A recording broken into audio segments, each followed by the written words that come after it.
Good evening, ladies and gentlemen. Welcome back to the Shadow and Sun Show, and welcome back to another Saturday night sci-fi Shadow Chat.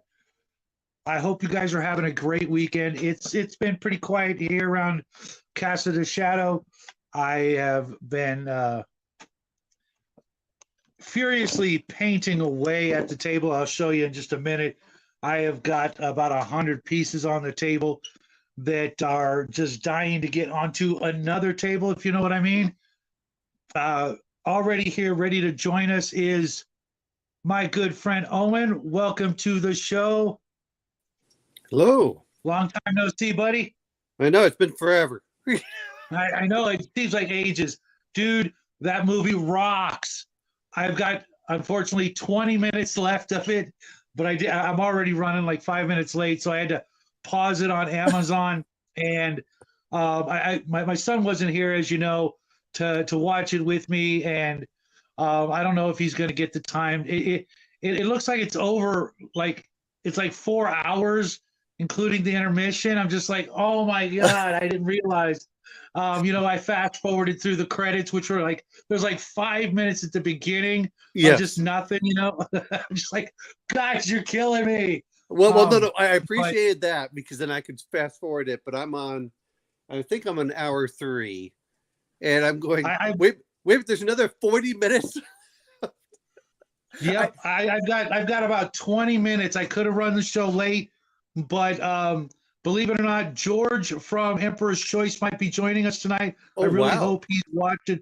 And I actually talked to my friend at Archon Studios. I'm going to be doing a little show with him. To be honest, I really didn't want to talk to him about Archon Studios. I wanted to just talk to him. Hey, Armstrong, how you doing, my friend? Long time no see. I really just wanted to talk to him and see how it's going over there in Poland. And he's like been our go-to guy with Archon Studios. So I'm going to get him on, but it's probably going to be like in the middle of the night because Poland time difference and all that. I don't know what the difference is. Yeah, well, let's see. If you look at it, and I could be off. It's probably about 7. Well, for you, it's probably about 9 hours. So if you're going to do it, you might have to get up early in the morning and see if he can, like 10 o'clock in the morning, your time, to see if you can get him. 10 o'clock my time would be nothing. If it's in the morning, I thought I was going to have to stay up till like 2 o'clock in the evening or something. But that's later on down the road. Let's real quick welcome Crafton Gamer, Mad Eye Miniatures, our friend Armstrong. He's the king of Gaslands. He's flying to Poland tomorrow. Oh my God, go to Archon Studios. Just knock on the door and just say, "Let me in, let me in." Brian from Weird World War II, you are always welcome to the show, my friend. Hey. You got 2 neighbors, man. Well, no, I tried seeing because I didn't I didn't get the compost today. I was like, "Hey, Brian, what's going on?" He never sent me a message back, man. Oh, did you send me a message? Yeah. Oh shit! The best thing to do is call me, man. I'm like one of those old Gronard guys. I still use my cell phone as like you might as well have a wire in the wall because that's how I use it. No, that's cool, man. It was one of these things I got up and I was doing. I was trying to dig a hole and I'm like, all right, I'm getting kind of old. I'm only gonna do half my hole. So I then came back and I said, "Hey, man, what are you doing? What are you doing later today?" Like, well, I didn't get anything back from him. I said, "Well, I'm gonna take a nap anyway." So that's what was I had coming. my fair shares of hole digging in college, man. I used to put up fences during the summer in Texas. Oh yeah! Holy crap! What's happening, Bo? Again, a long time no see, man. It's been like ages. We're the 2 of us are in a game on Friday nights together. Bo, Omen, Mark from Mark Genre Mixer, Kevin, aka that darn cat. We play a GURPS game, a kind of Starship Troopers game. I'm loving it. Hold on. Okay. Someone's got some horrific echo. Where the heck are you, Bo? You in the bunker? I think he's in the. Are you in the attic? Basement. Well, no, it looks like it's hard to tell by the angle. Sorry, had both tabs running at once and it echoes. Yeah, I've done that numerous times. I actually have to take when I get off this show to go over to the Quantum show afterwards. I've got to restart my tablet or it just plays havoc with Nathan's stream. I've got room for one more person because I am saving that 6th spot for George from Emperor's Choice if he wants to come in. Oh, yeah. If somebody else wants, I'll duck out for Emperor's Choice. I don't even need to be. I'm not worthy to be in the same stream with those guys. Oh, bullshit. Who's Emperor's Choice? Dude, they're the guys that do Arduin now. He's like, Arduin, what the hell's that, right? I've heard of it. I've heard you guys talking about it. If you're gonna mention it, I gotta plug it for you. So there you go. You know. Oh, that's the big one. Yeah, you guys have been talking about. Well, no. He Hey, gave little it, guy, when he what's was doing his happening? stream. He gave it to me. You know, he sent it off to me. There's an angelic little face, or there's an evil ghost. One of the two. He's the friendly ghost. No kidding, right? Dad. What's up? It's my Arduin, real quick, Brian. Back when when original D&D came out, David A. Hargrave was making a supplement for the original Dungeons and Dragons. He wasn't, authorized, so there was some butting of heads. And Dave decided, you know what? Okay, fine. I'm going to make my own thing. And he made his own game that's it's a gonzo mix of sci-fi, fantasy, horror, all in the old school. Cool. And he passed away at a very early age. In the 80s. He was a Vietnam combat photographer, and he came home and got into the RPG scene and left us thousands and thousands of pages of stuff, pre-made dungeons and monsters, just all kinds of stuff that he never got around to. Well, David George from Emperor's Choice acquired all of it, and they're bringing it back to life. So that's cool. Within like a year or so. Shadow's not really doing it justice. A lot of stuff that became part of D&D later on, like critical hits and called shots and stuff, came from Arduin. And in the late 70s, people were like mimeographing this stuff off and sending it to other gamers because it was hard to get the supplements. And it's like one of those forgotten heroes of the game. And I was talking about it. To me, this is the weird parts of D&D are the most fun. So the stuff in the origins, like Arneson and Hargrave and Pedal Throne, these things that are just sort of out in the peripherals that made. And I think that I want to make D&D weird again. I don't think I mix sci-fi with anything. I think I mix sci-fi with everything. Same here. And that is what we're going to be talking about after we get all the the howdy do's and stuff is mixing genres, sci-fi with whatever. And we're going to talk about that. As you guys probably know, I mix everything with everything. And weird World War II. Hey, Brian, for a reason. Heck Brian, yeah! what are you doing tomorrow morning? Okay. What's that? What are you doing tomorrow morning? Man, waking up. That's about it. All I got planned. You got something you want to play? Yeah, we can do that before Connell's thing. So.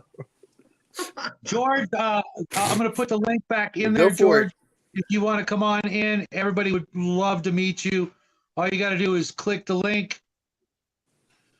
And I'm going to just get popcorn and just sit and listen because I am way interested in the behind the scenes stuff.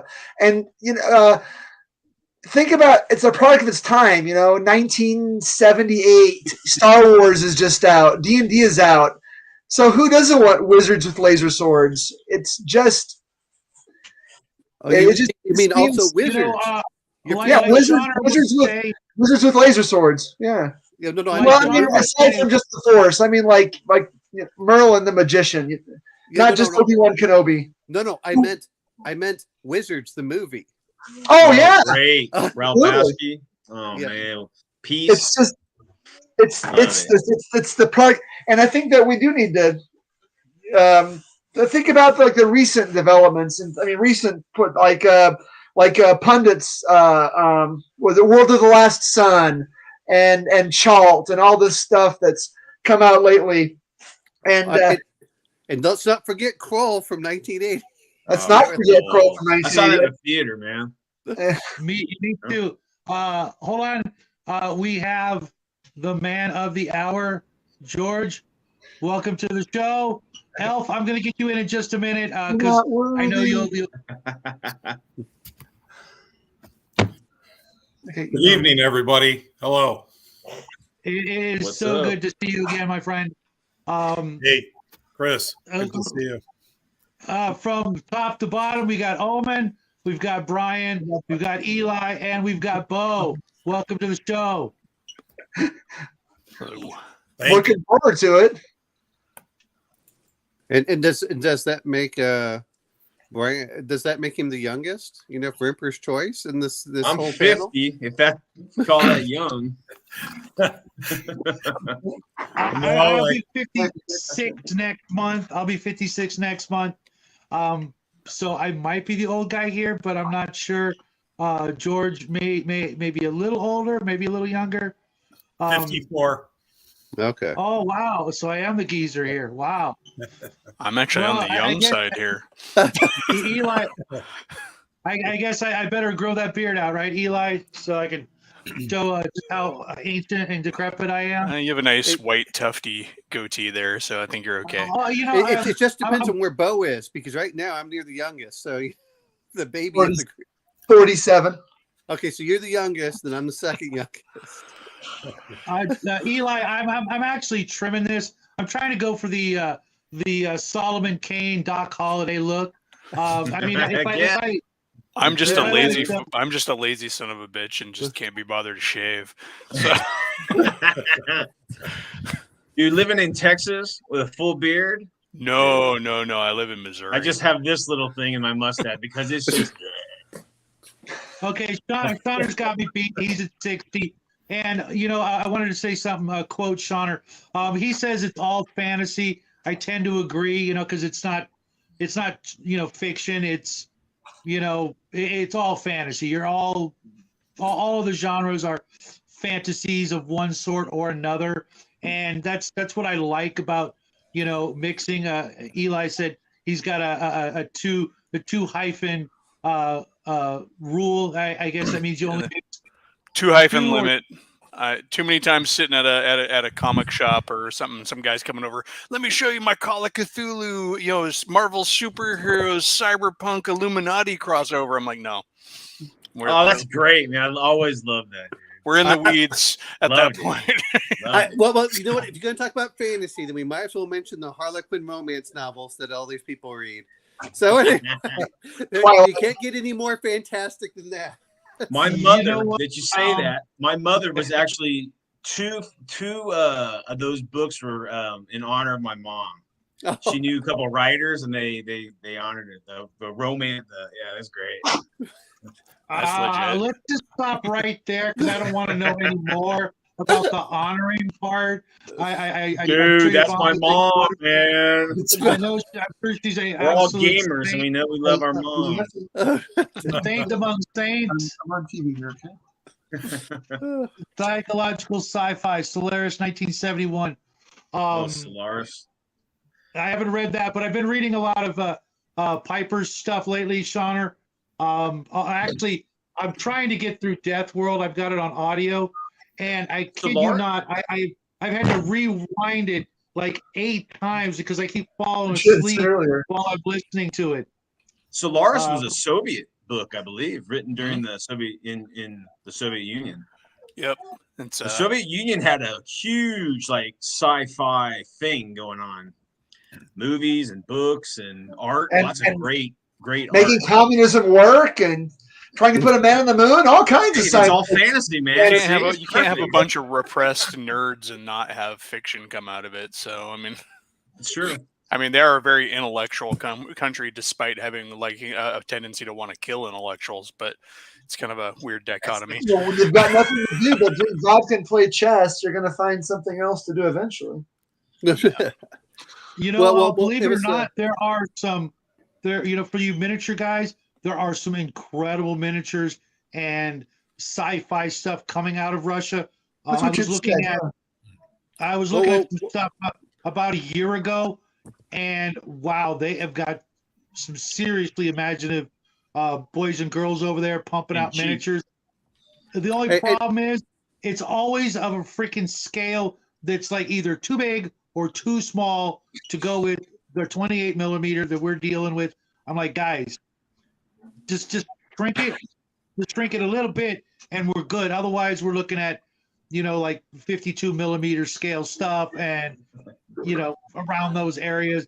But they got some cool stuff, and like you guys said, cheap as hell. Just Even blame with it on the shipping. scale creep. It's just scale creep. It's really 28. Well, but it's really here's 50. the other part is You've never played war games until you've played them in the original Russian. I mean, here's the whole Yeah. thing you have to remember. Russia no longer recognizes copyright, so they're not limited by anything at this point. I'll tell you for nothing. seems like they don't recognize anything these days. But There's a website that I may or may not have dealt with where you can get, out of print Games Workshop minis for a really decent price. So, and the quality is amazing. I mean, it's way better than anything Forge World ever did. la. Yeah. You know what, Armstrong? We're gonna have to have you on again one of these days, real soon. Enjoy your trip to Poland, and please knock on that door when you get to Archon Studio. Give them all a big hug from me, and snag whatever you can. Poland's Hey, pumping out a lot both of good hands. stuff on the STL front and everything. So Grab it with both hands. Speaking of Poland, did you hear Putin's putting nukes in Belarus? No, Poles ain't gonna like that. yeah, It's not like it really matters. I'm pretty sure I left the '80s behind in my I was childhood. gonna say, if everything in the '80s is back again, I mean, Well, this is like reminiscence of 2000, man. I'm like, oh, I gotta pull that What's stuff out. And when they came out with the new edition of Twilight 2K, I was like, I was wondering, are they sitting there in their offices going, ooh, maybe not the best time? Actually, Look, I I was don't- listening. Yeah, that's a I don't know good if you point, listened to- Eli. Very good point. Well, I Very, mean, yeah, very the No. publicity has done wonders for it. I mean, free advertising. No. I mean, Free League was just talking about that, imminent actually. world just devastation is always great for your apocalypse game. Does anyone watch the Free League stuff that they do with what is it, Tomas? Anyway, they were talking about some of that specifically. Yeah. But here's one that scares me: is anyone remembers playing Combat Mission? oh yeah. If Brian might, but it was an old it's still out there. It's a video game, and the very first one they did was Syria. That was years before, and then they did Ukraine, and I went so whatever they do next, that's probably where we're gonna have to end up. So right. In fact, the Well, guys maybe who we made can do Combat World Mission. War III then. 99 lift balloons. you know what? Here's all George. I want. How about Washington D.C. and Moscow take themselves out of the picture, and the rest of the United States and Russia can ignore everything, and we'll go along peacefully for the rest of our lives. Good. So George, this is the show. It's chock full of chaos and randomness. We try to actually stay on topic about 1 and 3 shows, but since you're here tonight, and I've always viewed Arduin as one of the most beautiful melding of historical fantasy, science fiction. What can you add to the story, since a lot of people here are completely unfamiliar with Arduin? I appreciate it. And I don't mean to take up so much time, but if I could, no. I know there was some questions about Arduin earlier, just as I was getting on. Arduin was created by Dave A. Hargrave in 1977 when the first Arduin Grimoire came out. It was called West Coast Gaming because it originated out of California. And it was definitely, his influence was from D&D at that time. Him and Gary did sue each other at one point, and they settled. And believe it or not, the fight was over prismatic walls of all things, the prismatic spells and all that, which is funny because there was so much other overlap. But Dave Hargrave He was in Vietnam for about 7 years as a combat photographer. He was also in the intelligence agency. Also, recently we found out some more stuff about his life. So he had a lot of experience with combat, a lot of experience, with the intrigue, the politics. So when he came back, he got into gaming. He was developing his own games before that, war games that he was into, and then he got into the role play genre, and that's where he developed his country of Arduin and then the world. And when he came out with his stuff, just initially, to me, he was one of the primary masters of the game. He had that imagination that went beyond. He was the one that, to me, a lot of what you see in the industry for the past 30 years, and I have no problem saying this, it came from Arduin, period. And I really stand by that statement. There's nothing I see in the last 30 years and right now that I can go back to Arduin and say, yeah, that was there 35 years ago. That's nothing new to me at all. And I'm serious about that.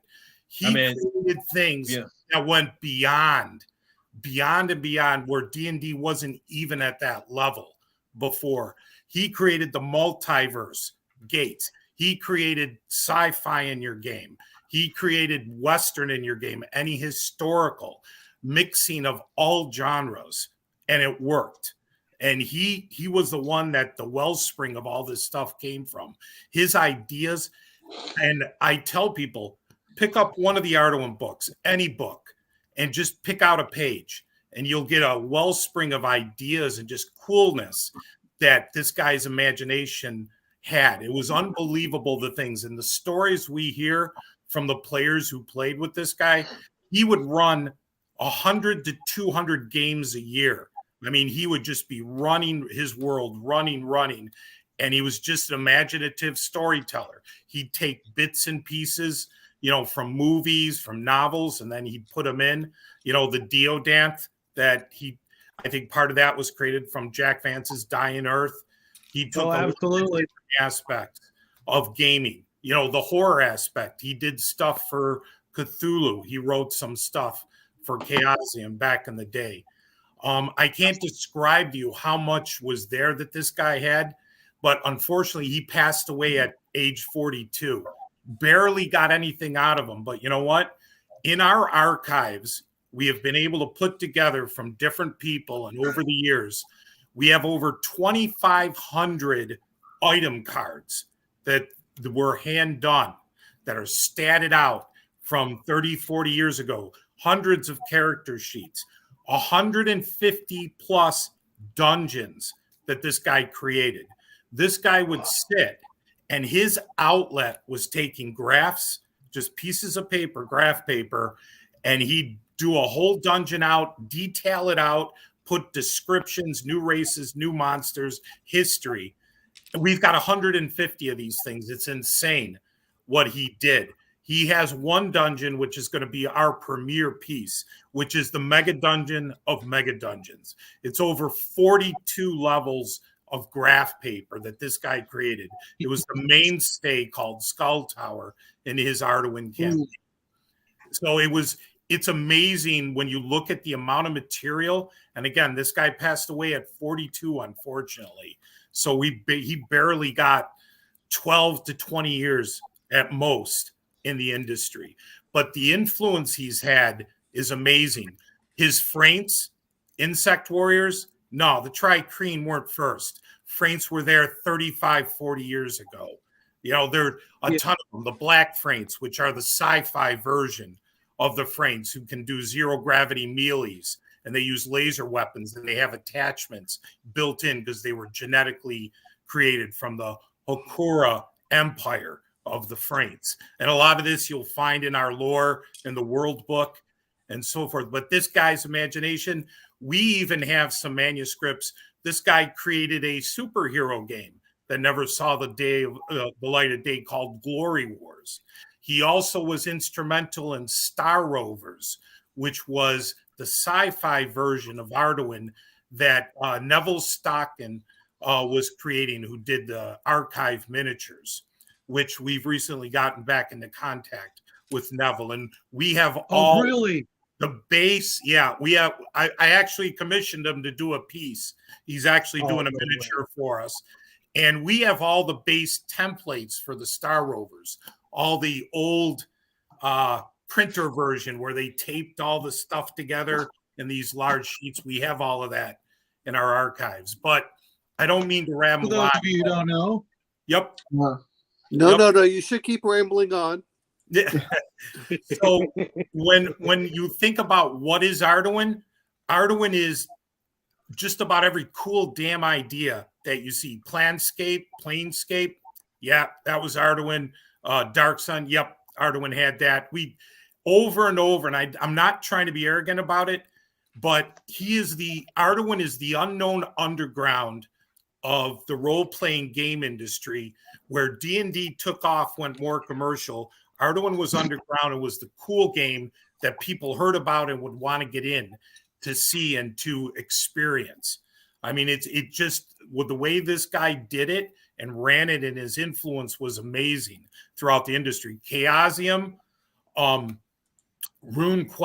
Greg Stafford was one of his players.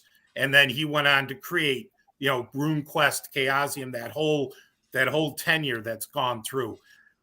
Your major artist, Earl Otis, guess where he started as an artist? He started with Arduin. The front cover of Arduin Grimoire is Earl Otis, and he's plastered throughout the Arduin Grimoires. Greg Espinozo, same thing. Roland Brown, who's our art director now. We've brought him back. Greg Espinoza's working with us. Oh, yeah, and Earl Otis, who we met at GaryCon a year ago, is committed with the new Arduin books that we're doing. So we're bringing him back to where he was in the beginning. Michio Okanora, I'm probably messing that name up. He did Diablo, the first Diablo. He was their art director. If you have a manual for Diablo, look at the credits. And Michio gives thanks to Dave Hargrave and Arduin because, again, Michio's artwork, he started with Arduin back in 77, 78. So a lot of these major artists, they had their beginnings in Arduin. But again, it's not well known. Well, we're going to try to rectify that, not only in the gaming community, but we're having discussions with Griff Morgan, who did The Secrets of Blackmore. And we want to do a documentary about Dave Hargrave and Arduin, because a lot of what we're doing now is to honor him and what he has and his influence, what he gave to the role play game, culture, to everything that is in our industry. So we're doing everything we can. We've been around actually 25 years. We were incorporated in 1998. So we've been around for a long time. We took, unfortunately, a hiatus in 2014. My partner, Dave, both of his parents died within a month. My father died, and then my mother caught cancer. So we had one situation after another. So we were in hibernation for 7 years. My partner, Dave, retired 2 years ago.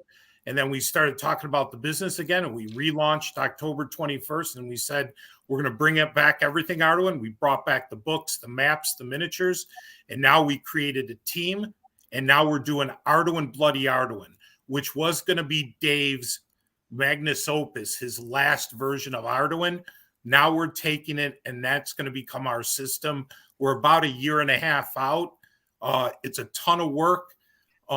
Sure, I would have loved it if we could have made it quicker, get it done quicker, come out now, because there's kind of a pushback. Free fall. Right now, people are making a ton of money in Kickstarter with their systems because they're just hitting it right. But we're still about a year and a half or so out. We won't be ready, and we have to do it right. We want to play test it. We want to make sure it's done right. And it's not OGL. It's not ORC. It's none of that. We avoided D20 years ago, and we've avoided that fiasco again. Arduin needs to stand on its own 2 feet with its own system, not attached to somebody or anything. Has it been a supplement to D&D? Yes. But now it's going to stand on its own 2 feet with its own system. Nothing out of whack, but there's going to be some innovative things, but it's still going to be D20 based, still going to have your same characteristics, so to speak, but it's going to be Arduin style. We do racial hit points. What that means is in Arduin, you don't have 120 hit points. If you're a human, you have about 25 hit points. And if you're a warrior, you might get about 10 more. So you got about 35 hit points con bonus. That's it. For the rest of your career, you have 35 hit points. That's it.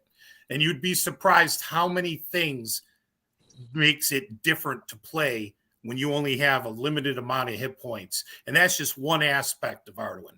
Crits and fumbles, the original crit and fumbles tables came from Arduin. And they were nasty. And they were deadly.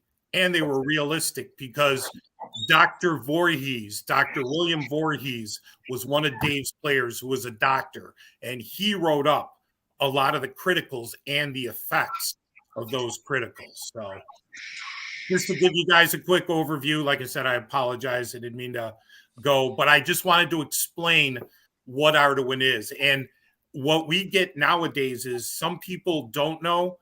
A lot of the 5e players, when I talk to some, say they've heard of it. It's like this mystical thing, Arduin. I've heard of it from way back in the day. But a lot of the old timers, a lot of the D&D people, they remember it. So we've talked to different people, Frank Metzger, a lot of them, and they said, oh yeah, we remember those days. And they admit to us they were a little terrified if Dave was to do his own thing full bore because he was so creative. What I think is a shame is too bad Dave and Gary couldn't get together, because I can't imagine what it would have been like if you had two powerhouses together creating. Yeah. And Earl Otis, just real quick, told us a little story. Earl Otis, if you're familiar with the White Plume Mountain S1, that module, there's an overlay in that module that Earl Otis did part of it. There's an undead dragon in the corner. Right. Glorotha, I forgot the name, Glorotha or something like that. He did that in homage to Dave Hargrave.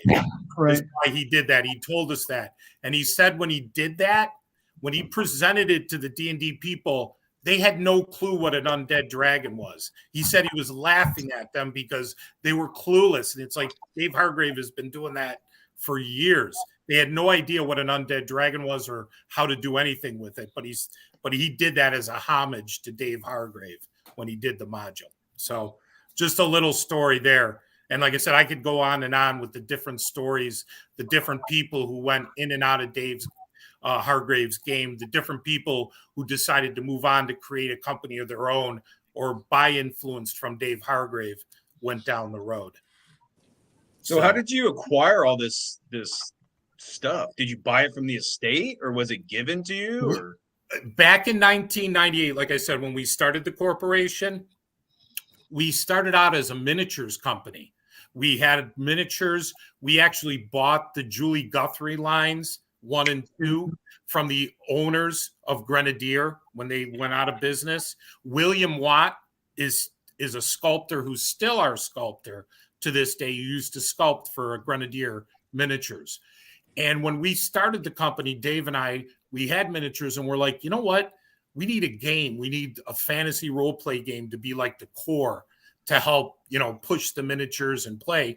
And when we thought about it, the game we wanted was Arduin. We used Arduin in our D&D game. We used it with Rollmaster. We used it with anything we did.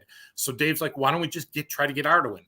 So he hunted down Jim Mathis from Grimoire Games. Jim Mathis from Grimoire Games still had the intellectual property, owned Arduin. So Dave was able to contact him. We negotiated within 2 weeks. We had a contract and we bought Arduin. And then from that point on, we got all the material. And then slowly but surely, a lot of the players who had country maps, who had different material, we started collecting. We started getting it over the years. And now we've have this archive of this man's life in Arduin, all his gaming material, and we're reproducing. We've reproduced the books, we reproduced the world, but now we're going to come out with everything, again, with a new system. We have a new map of Arduin. We have a continent map. We're going to have a world map. We're probably going to be doing some of the far game plans is to do gazetteers. We're going to do the world starting with Arduin and expanding from there. But we were lucky enough to find Arduin and be able to get all that and make a deal within a couple weeks. And again, this was from us on the East Coast in Buffalo all the way to California to make the deal and get everything done. And that again was 1998. And these are going to be physical products, printed products, or are they going to be all electronic stuff? No, physical. Our miniatures, and we sell a lot of the material right now. We sell the original books. Right now, we took his material and just put it into a better format, but it's all original. It's all his material as it was 30, 40 years ago. The grimoires are books 1 through 9. And what he did was, as he ran his campaign, as he came up with new ideas, new concepts, he put them in the books. So a lot of the books, it's not a cohesive system. It's a lot of ideas. Oh, you can do this. This is the way I do it. Here's cool items. Here's spells. Here's all this stuff. But some of the stuff contradicts because he evolved. Like the base racial hit points came into being in the 3rd book. He said, this is my new design for how to do hit points in your fantasy game. Oh, and man, people exploded when that happened. I remember when Volume 3 came out at my gaming group, the gaming store I literally lived at. People were just, I remember seeing people throw the book across the room. What? I don't get, 120 hit points? Nope. And I hate to admit it, I was one of those kids back then. I was like, what? But I was 14. I didn't throw my book, right. But I was like, I'm not going to use that. My players will just, get all bent out of shape. But right. As I got older, I'm like, because now I'm a big Traveler fan, and if you've got 45 hit points, it's because you're like the most perfect, human, specimen of all time. And fewer hit points makes the game challenging. You guys know my issue with characters not dying at some point or another. The whole immortality plot armor illness that seems to permeate the gaming community right now. One last thing. For me, I've said this before, but all throughout my gaming career, Arduin was always my secret weapon. It was that set of books that nobody I knew had and read, and I could pull gems out of there, whether it be a monster, a new spell, a magic item, just all kinds of different ideas that I could pull out and nobody would know where I grabbed it from. And to this day, I still use stuff in all my games that were inspired by the original 9 books. And I'm telling you guys, it has been so much fun to be able to pull that sneaky stuff. Sure, I got my own tricks up my own sleeves, but every once in a while, it's really nice to throw in a room full of air sharks and just see my players just what? Imagine you open a door and there in the room are a bunch of sharks floating about 3 feet off the ground and flying at you. Yep. So nobody expects shark in a dungeon. And you know what? And again, that's where your original air shark came from. And again, when he developed it, he makes sense. The sharks have hydrogen bladders, and thus they can breathe air and they float. The thing about it is they're very susceptible to fire. So if you kill any air shark, it'll explode like a fireball equal to the hit dice. So if it's a 10 hit die air shark, it's going to explode 10 hit dice as a fireball. But the concepts, again, he took little things and he changed it a little and they became excellent because they were imaginative. And to get back to your question about the physical, our miniatures right now, we're not plastic, we're pewter. We're pewter lead-free based miniatures. So it's still old style. I think Iron Winds, which is a company, and we've been in contact with them, or kind of some of the old Ralpartha guys, is one of the few companies I'm aware of right now that still does metal. So we're doing the same thing. And the books we have are all physical. And our future books are going to be physical too. We believe in that. We believe in, physical books. It's just an old style type of gaming, and we believe in that. So we're at about a year and a half or so, probably by near the end of 2024. I did a large post on it. We're going to come out with a player's handbook, GM's guide, and a monster manual. So it's going to be a 3-book set, which pays homage to Arduin, which was Grimoires 1, 2, 3. Full. We're going to have color, black and white, 8.5 by 11 physical books. That was my question, because the Arduin Grimoire books are fairly small, which is fine. But when I put them on a bookshelf next to my other books, they kind of stick out. They're one of these things is not like the others. I prefer the larger format, so when I can have them all lined up, because I use a lot of Arduin. I mine it for the lore and mine it for the ideas, not necessarily using, because I don't play any D20 based games.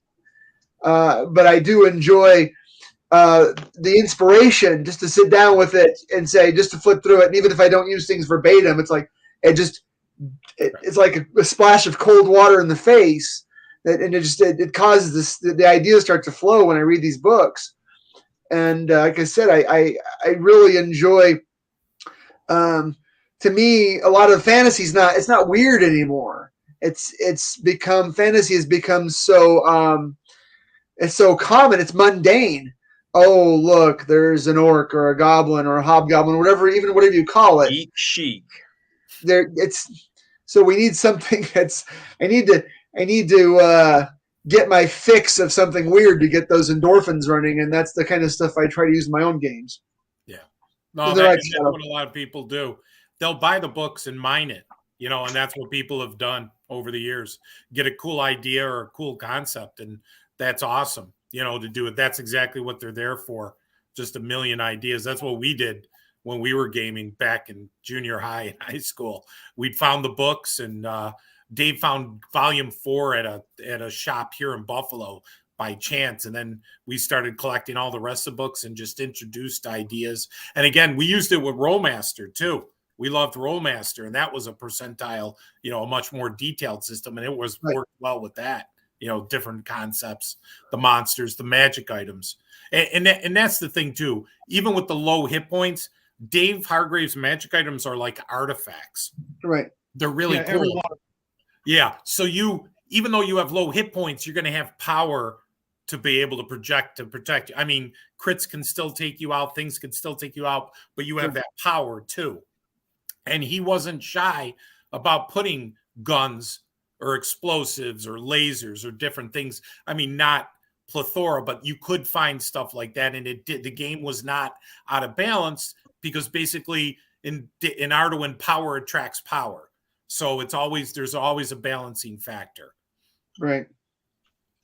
So that sounds cool. Yeah, the whole techno profession was just absolutely, shattering when you think about it. A guild of tinkerers that know how to do everything from door hinges to particle accelerators, but they're hidden in the shadows, keeping their secrets, and learning new things. And as your character goes up in level, he learns how to make more things and more things and more things, way before any other game other than strict sci-fi games would even dream of mixing the genres. That's why I wanted to do the show on mixing genres, and it's quite fortuitous that you called me up tonight, because it was the ultimate mix. It was the original mixing of the genres. Everything else was like one genre, whether it was Traveler, Call of Cthulhu, Star Wars, D6, Star Trek, all of them. Maybe Star Trek and Star Wars, you could say we're mixing fantasy with Star Wars, and Star Trek would go to a planet of ancient Rome or the Wild West, but it really wasn't exactly mixing the genre. There was always some explanation of why it was just a, inspired by Earth kind of thing. So to me, it really never felt like mixing the genres, but, Arduin had it all. It had, elements of the West. It had horror aplenty. Oh my God. There were so many scary things in that conglomeration of ideas from Dave, where your character would come across something, and if you gave two craps about your character and its survival, you would feel the adrenaline and the fear responses of someone throwing something at you, like the air sharks or some of the other things, even the kill kittens. Right. It just, I mean, you think it's innocent and harmless, this little kitten with a hurt paw on the side of the road, and you go to try to help it. Next thing you know, there's like 500 of these cats with 6-inch claws sticking out from God knows where they hide them, just pouncing on your party out of nowhere. Just all the like half undead things that he had, and just so many things would just literally, you weren't expecting it, so it would at the very least startle you or surprise you. And depending on your situation and what you had been around or consuming or drinking or whatever during the game, because there was a lot of that back then, Right. you could really start feeling the fear. And with the sci-fi, with the addition of you open up a chest and there's a blaster pistol, or some high-tech armor, or explosives or things like that. And then the mystery would be, well, where did this come from? And you're trying to track that down, because at some point you're going to run out of ammo, and how am I going to recharge this or fill up the magazines or what have you. There was just so much in such a short period of time, and if it wasn't for you guys, it literally would have just been one of those curiosities that you might come across at a convention. Cheers to everybody at, what is it, Gen Con this weekend? I think Gary Skepticon. Oh, Gary. Gary Con, which con? There might be a couple of grimoires, on the flea market table. You might look at it, and if you didn't know any better, you just pass it up for something slicker and shinier, hardback, more modern-ish, and you would just be missing out on so much greatness. I always found it hard. We're talking about melding sci-fi into fantasy in a role-playing convention. I've always thought that projectile weapons, like modern weaponry or advanced weaponry, just didn't work, because the mechanics of the game, you got a death ray, or just a machine gun, M60. All of a sudden, your paladin has an M60. Well, it doesn't fly. That it only causes what, like D10 damage. And then, come on, these are bullets, and there's hundreds of them coming down at you in seconds. And so I had like nixed all like super tech or like flintlocks or anything like that, because the mechanics couldn't do it. They couldn't run it. In D&D, and we talked about that before, trying to convert like Boot Hill to D&D, your cold single action army doesn't do enough damage in mechanics. But that, now, I don't think that's a problem with the genre or a problem with the material. I think that's a problem with the game. There are other games out there that don't use that same SRD D20 OGL mechanic. And I think that with other systems, you might be at less of a disadvantage for that. The problem I have with magic and technology is that I look at one end of the spectrum, like a modern D20 game, and then at the other end of the spectrum, something like Conan the Barbarian. How common is your magic, right? How weird and dangerous is your magic? And that you can do the same thing with technology. If you started introducing technology into a low magic game, then it can tip the balance one way. And if you introduce it to a high magic game, it might not have a big effect at all. You were talking about how certain items would be like artifact. Well, an M60 in a party would be an artifact, because first of all, you'd run out of ammo. Then mechanically it could break down. They don't know how to break it apart and oil it and whatnot. So you have that level of limited use in certain weaponry, because I mean, if it's a death ray, you know, like you said, the batteries are going to go out, and it's only kind of like a one shot, maybe one adventure kind of thing. So a lot of times I just didn't include them because it usually overpowered the mechanics. But yeah, I mean, that sounds cool. Yeah, a lot of the things, and I apologize, I'm just looking in actually the books.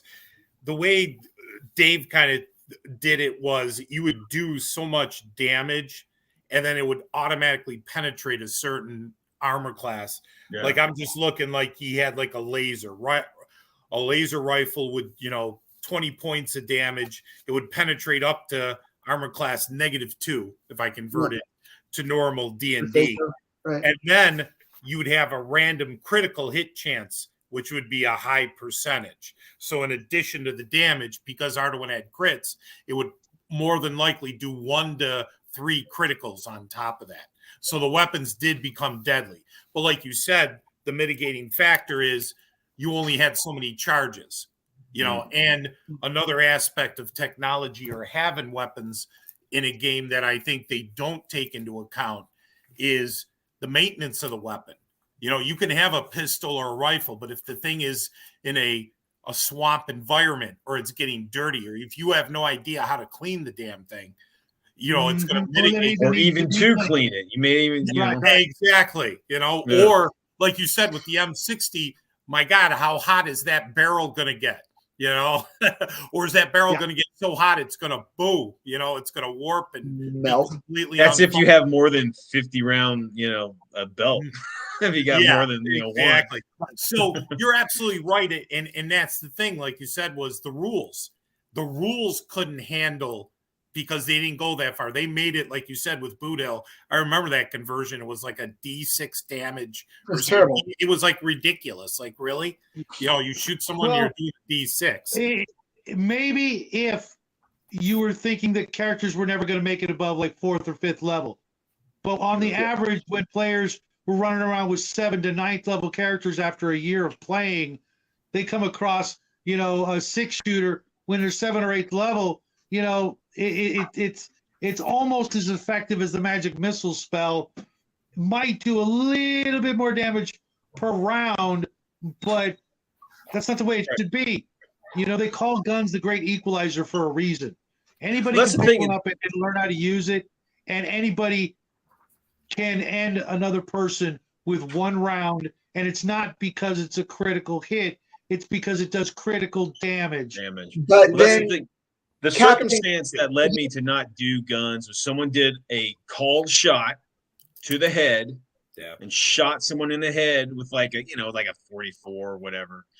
And I mean, and I'm sitting here in the mechanics again. This is like probably roughly around like a 7, 8 level, and it only caused like D10 damage plus 3 or something. I'm like, dude, it's a critical, so that should be popped. But mechanics just couldn't drive it, couldn't work. And although we're sitting in a fantastic environment, you want realism in your fantasy. You don't want just Do you? And well, I mean, I do. I mean, I want this thing to make sense in the context that I'm in. Trust me, I'm in weird World War II, man, and I'm like, walkers are cool and zombies and shit, but it's been like, what? That's kind of stupid.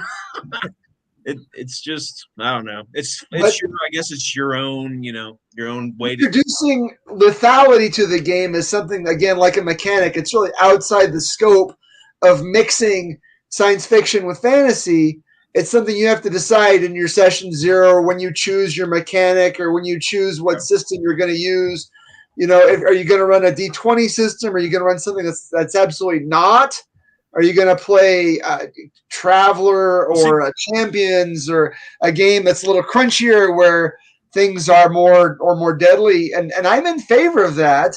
Well, that might be a challenge for your business model as well, because you've got new gamers to the thing and they're used to more like narrative play. They probably won't die in a session. Their stuff is beefed up, but now they've been introduced to a mechanic where they're used to these characters going on and on level 20 epic and whatnot.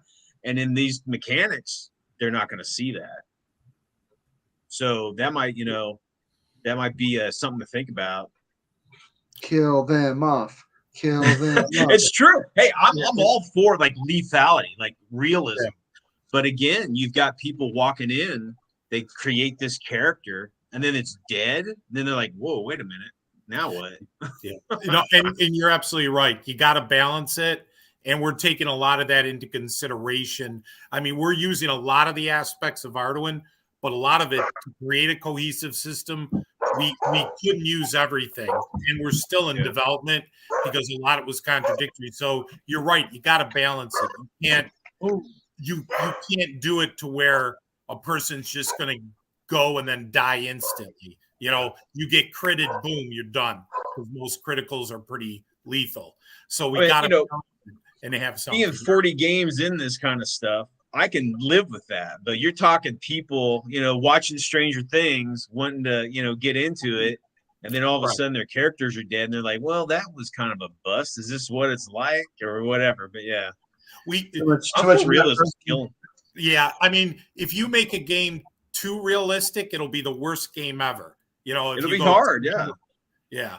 There is a mentality with younger gamers and younger DMs that the players can't die because if the characters can't die because if they die, they're leaving the table, and that makes for a horrible game and business model. But I figured it out. When it comes out, George, you just put one of those warning labels on it, one of those big red warning sticker on it, warning. You know what I mean? And sell it in a plain paper bag. Yeah. And it'll keep a certain kind of player away from the game, and you won't get their money, but at least you won't have some college student in therapy in a cry closet somewhere because their character just got whacked. Man, those cry closets, they pay that cash money though. Welcome back. Hey, I'm going to mention this much. What you have to do is what Sean from Mage's Musings does, which is the completely contrived entrance. That's if you ever watch his stuff, that's exactly what he does. As soon as the character dies, and the completely contrived entrance is so and so is found in tied up in the dungeon or something. That's one. Yeah. And then I'm going to ask you one other thing here, George, if you don't mind. Sure. Oh, absolutely. I apologize for going on. I thought you guys were disappearing because I was talking too much. No. No. My son calls. Elf is still in the thing, and if Omen's kid calls, he's got to drop, whatever he's doing. Yeah, I tried calling him before Shadow had his stuff, but he called me at 9:00, so I did that, and then we had to play the imposter game. No, I mean I have this book here from you, so Of course there's that. So I want to thank you. Thank you because you gave that to me, and so I want to go look at that. But do you for the system that you're looking at doing, because you're talking about the old D&D and stuff, are you going to include hirelings and everything? Because that allows players to just simply, I'm saying that not necessarily the Ars Magica stuff, but it's like, so and so dies. Pull up the hireling. You're now playing that hireling for, that's your character now. So that's what I'm just asking. Yeah. No, hirelings will be in there. And when I talk that the system's going to use a lot, it's going to be a mixture of old school, mostly old school, and then there's going to be some new nuances to it. There's going to be some new things that we added in.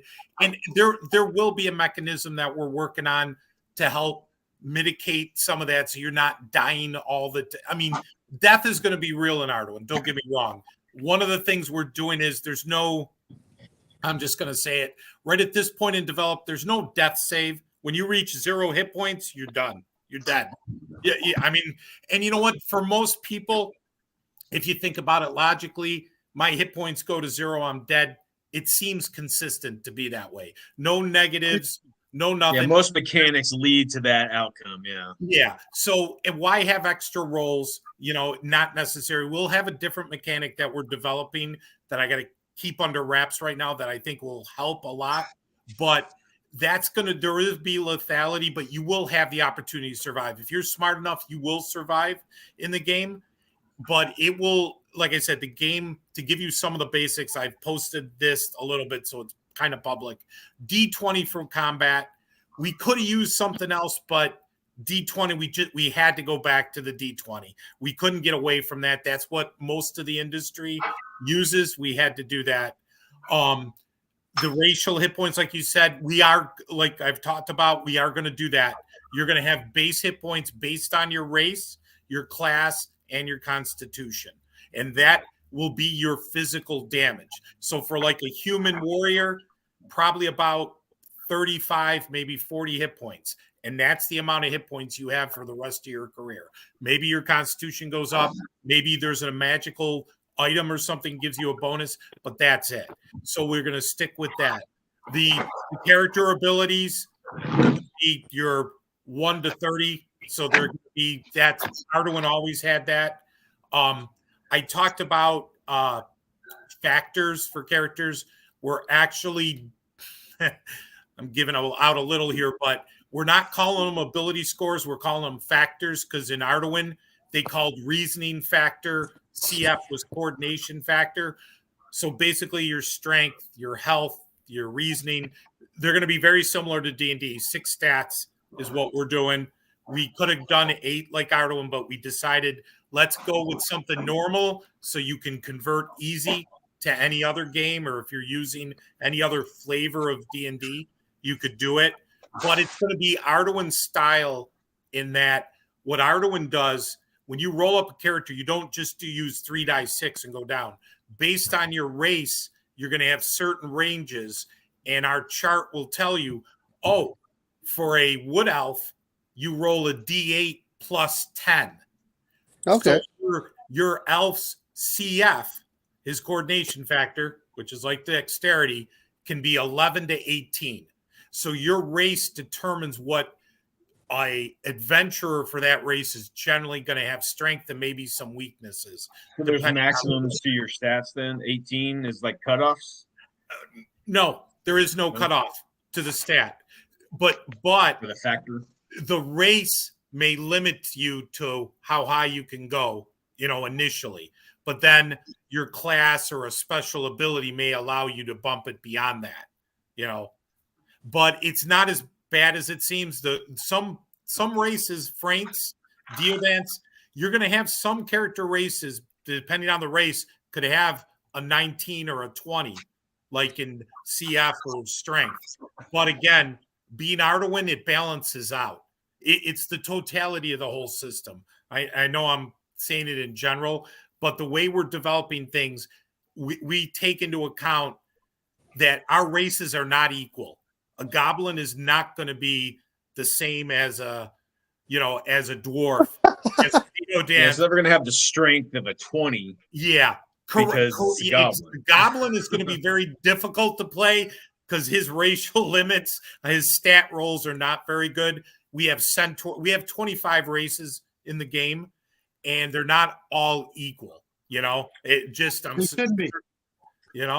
Well, that's no. I mean, now, admittedly, I'll be fair. I never heard of Arduin until last year.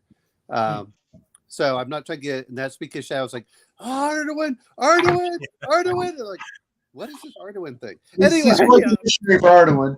well, I'm telling you guys, for over 40 years, it's been my my home away from home. If you guys know, I don't like running other worlds.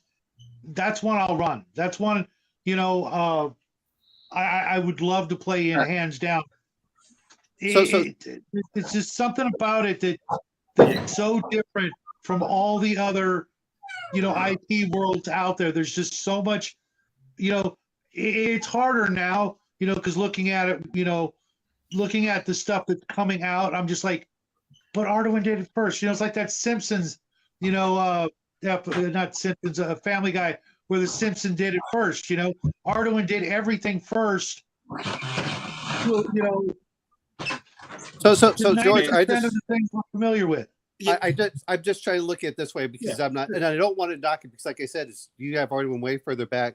It reminds me very similar of what Palladium did with races, where they each have different, where you evolve differently for each one. I'm just trying to compare it to systems other people may be familiar with. Absolutely. Very mechanically, Yep. Everybody, it's rare that someone's coming out with a brand new idea.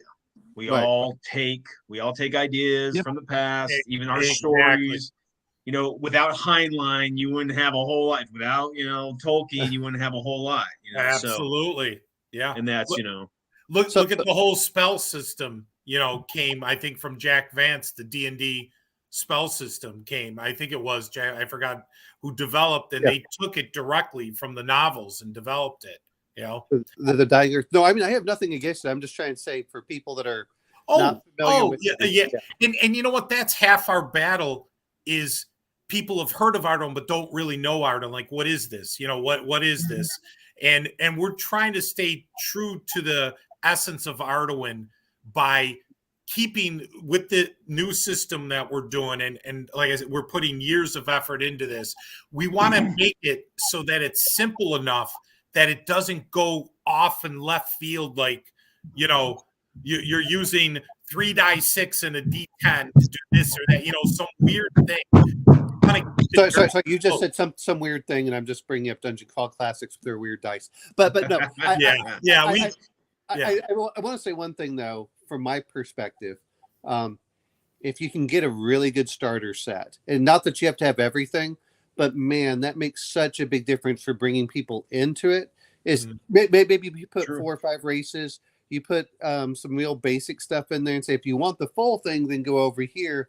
But really, to really like expose, so then people like I get into it and really want to do that. I've noticed the quality of starter sets from all these different have really gone up. And if you can match that, boy, it makes it so much easier to bring people into a game.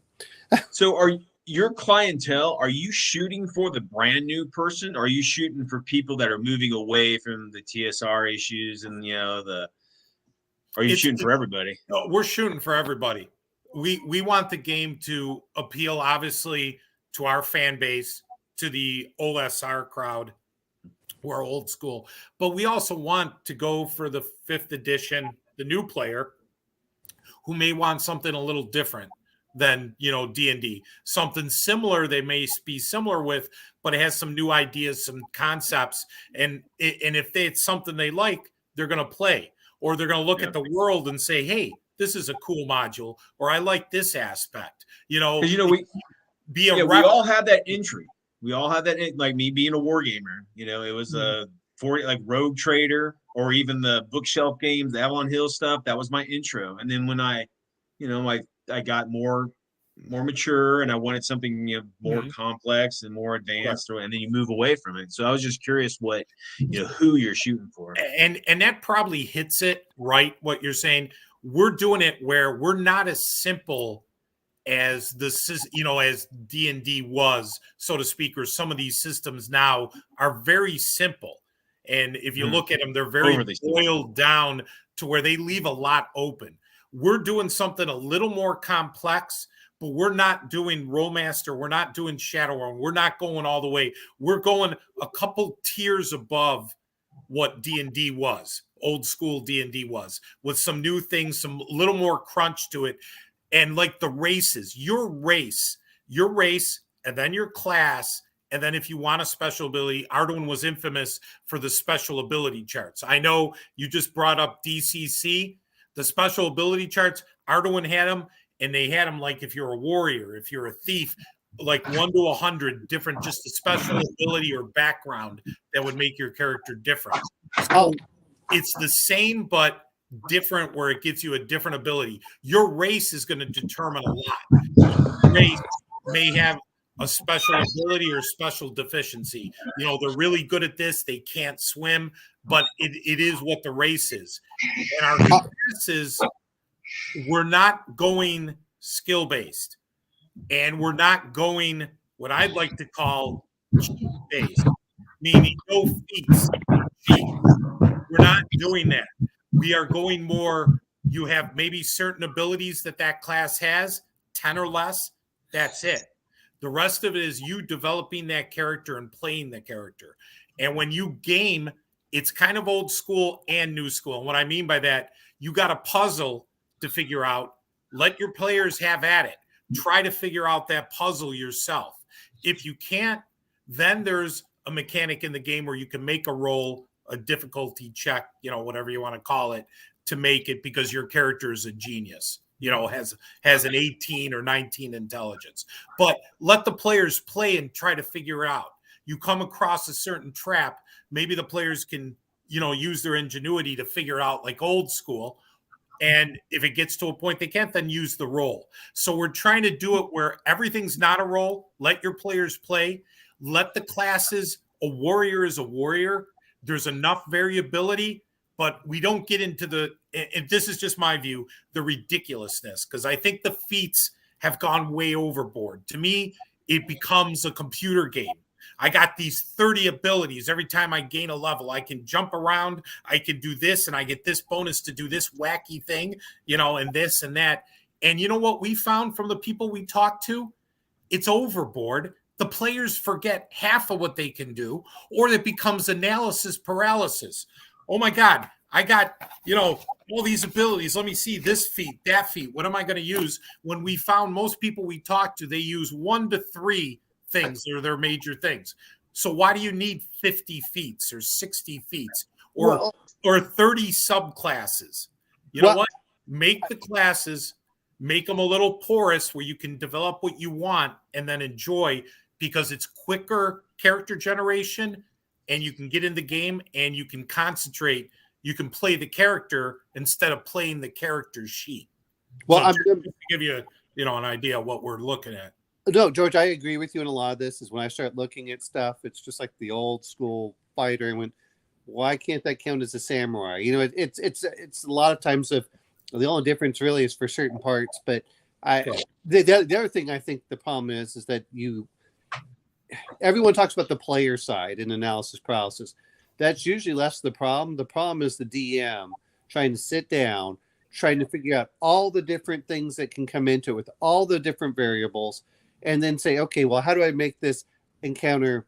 And people don't like it. I really want to say is people call it balance, but it's really challenging because either it becomes, and I hate saying it either becomes a cakewalk or it becomes like instantly lethal. You go, wait a minute, I want something somewhere in between. And I agree with you on that. It's a lot easier if there are just a few things in there, just a little minor tweaks here and there. And the other part is sometimes what is maximally efficient, and we talk about feats, is some of the most boring aspects. Just giving extra damage or just giving extra defense is just boring. Even though I found a lot of these role-playing games just turn into a fight game. Yeah, I'm big into the social, combat, no swinging fists, but using intellect or using, cunning or whatever, and actually having social commentary between the players or the NPCs. And it's not necessarily throwing punches or shooting arrows or whatever, but it's like you got to like role play this out in this situation. Does that have like for heavy social kind of role playing? Absolutely. And that's how the world and the mechanics come in. There is one of the stats is called an influence factor, which is your influence, your personality to talk to people. And it comes in because in the world, there's going to be a lot of communication. There's guilds in Arduin. Arduin is heavy. The religions, the politics, and that comes into play. Where you can have your characters involved in different aspects of the world. I agree with you. It'd just be boring if it just was one hole in the ground after another. What about the whole, aspect? Your thief. We were just talking about this. We're going to have charts in there that Dave Hargrave did, but we're going to expand where it's just encounters in a social sense or in a political sense of what's happening. Your thief. We went through this whole thing. It was funny. Me and Jesse Heinig about if you had a thief character and the GM rolled up there was a takeover in the Thieves Guild. And all of a sudden the thief found out, during the middle of the night, an assassin shows up to kill the thief because there's a new power base in the Thieves Guild. And he has to get over that encounter, and he contacts a couple of his friends and finds out only one of them has survived because there's been a takeover in the Thieves Guild. So now he has to deal that his own guild he can't go back to because he's been ousted because of this power play. But the group that's taken over the guild is actually connected to the the Red Moon spider god. So there's political implications that there's a religion that's taken over the power base of the thieves guild in this city. So there is those aspects we want to put in the game, and we want to have it as part of the world, is those interactions, those politics that make it interesting, your social interactions. I understand 100% what you're saying, because from what we've seen and what we've done our homework on, even with D&D, you don't have that aspect. It's mostly combat. And here's another thing. D&D's a war game. Yeah, money means nothing, which stunned me. In most of these games that I see, even the ones coming out now, what does money mean? Money means nothing other than experience, which experience points is a whole nother thing that we threw out how experience points is done. We're doing them. We are doing it different. We are doing it different where it's simple. You know, this XP for treasure and for this and that, ridiculous. Having a GM, to your point, having to keep track of hundreds of thousands and millions of XP is ridiculous. But anyways, your money has to be valuable. What do you use your money for? You're going to use your money training. If you want to go up, you're going to have to train. You're going to have to spend money. But we've figured out to how you can gain your levels, and then you can train afterwards. But you need to spend money. That's why guilds exist. That's why mages have colleges. There's a reason for it. You need to spend money, and maybe if you want to need a new spell or want to research it. As you go up in levels and you become more popular or more progressed in your career, there's going to be rules where you're going to live up to your lifestyle. If you're a 10th level warrior and you become known and you're more heroic and you're known socially, you're not going to live in the damn barn. You're going to use your gold and money to go to a fine inn, to drink the best wine, to eat meals. You know, so there's certain aspects we're going to add into the game where you need to play your character. And this goes back to what you're saying with the social aspect, the communication, figuring out puzzles, figuring your way out of situations by communicating, by talking your way out of it, by doing certain things. We want that to be a part of the game. And again, the game to us is porous. You play the way you want, but we want to give you mechanisms that you can have that without going overboard. You know, we don't want to create all these extra rules for nothing. Yeah, you know, you talk about money, like on my table. I mean, not every kingdom uses the same currency.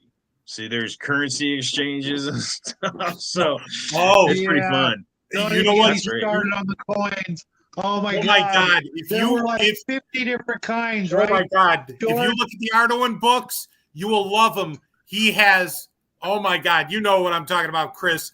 There's dozens upon dozens of coinage that he did for Arduin. Now, I don't know if we're going to go down that road, because most players, to be honest, don't do that. But it is a cool aspect, because I think we would confuse the hell out of players. But we leave it in the original that if you want to do it, go for it. And we have a ton of, oh my God, coinage up the yin yang. So if you use that, Arduin has a ton of that.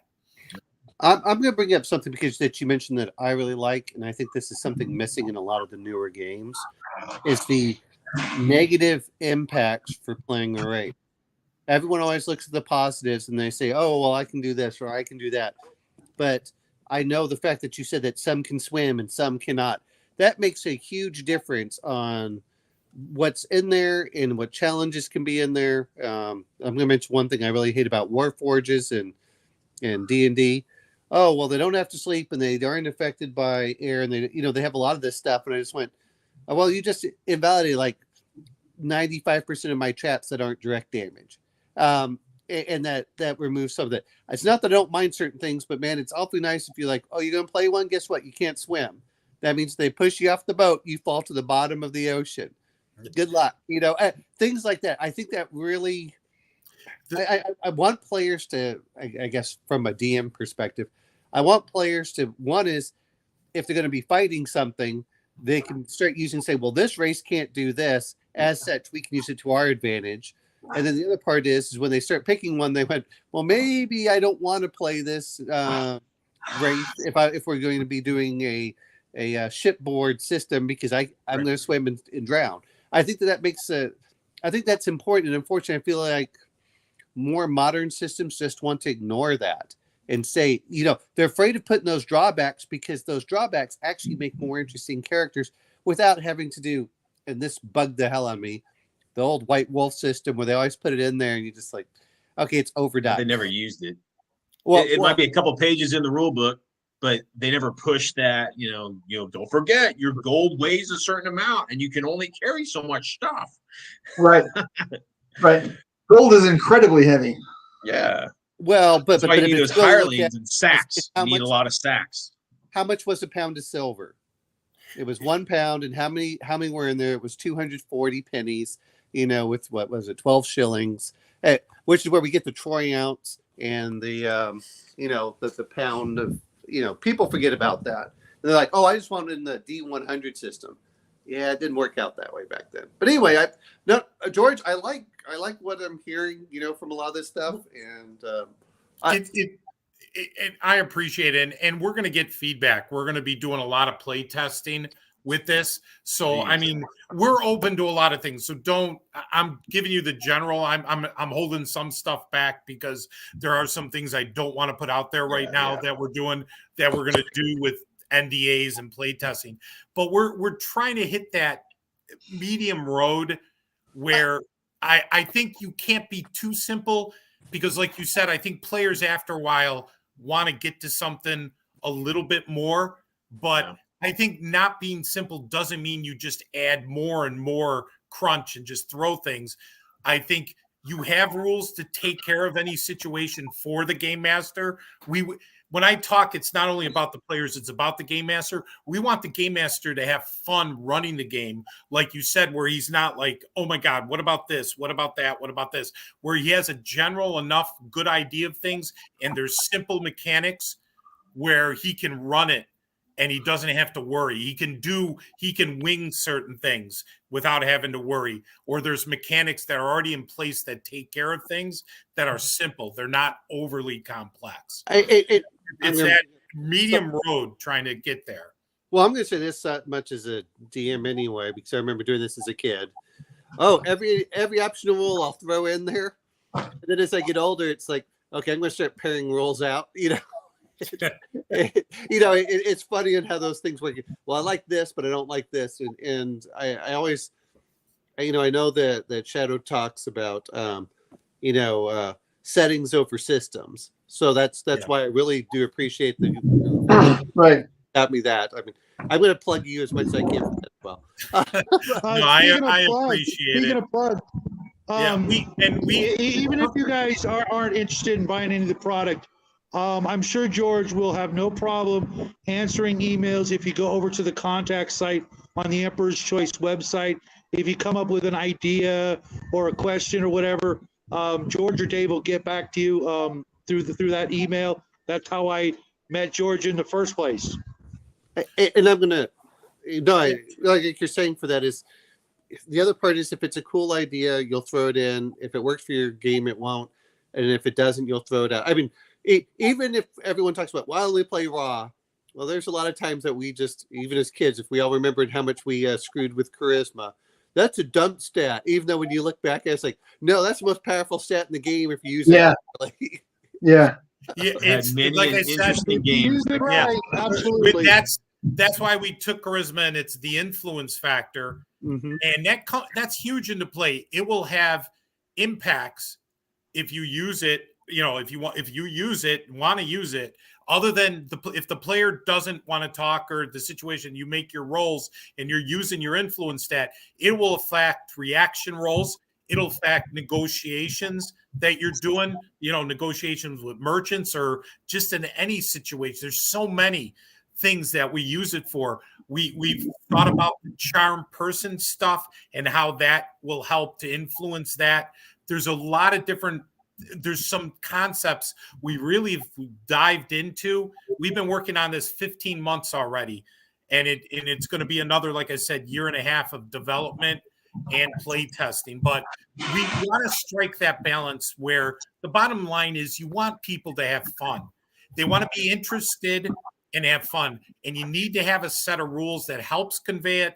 But you're right, the world has to go hand in hand. You got to have an interesting world that will bring you joy, that has interesting features, different things from the combat, the dungeons, the politics, the society, all the interactions, the new worlds and all that. So it's trying to make that perfect blend and coming out with it without going too overboard. And to be honest, if you want more, as much as I talked about the feats, and that, if you want to add that in or add skills into our system, you can do that very easily. If you want to get to another level, you can do it.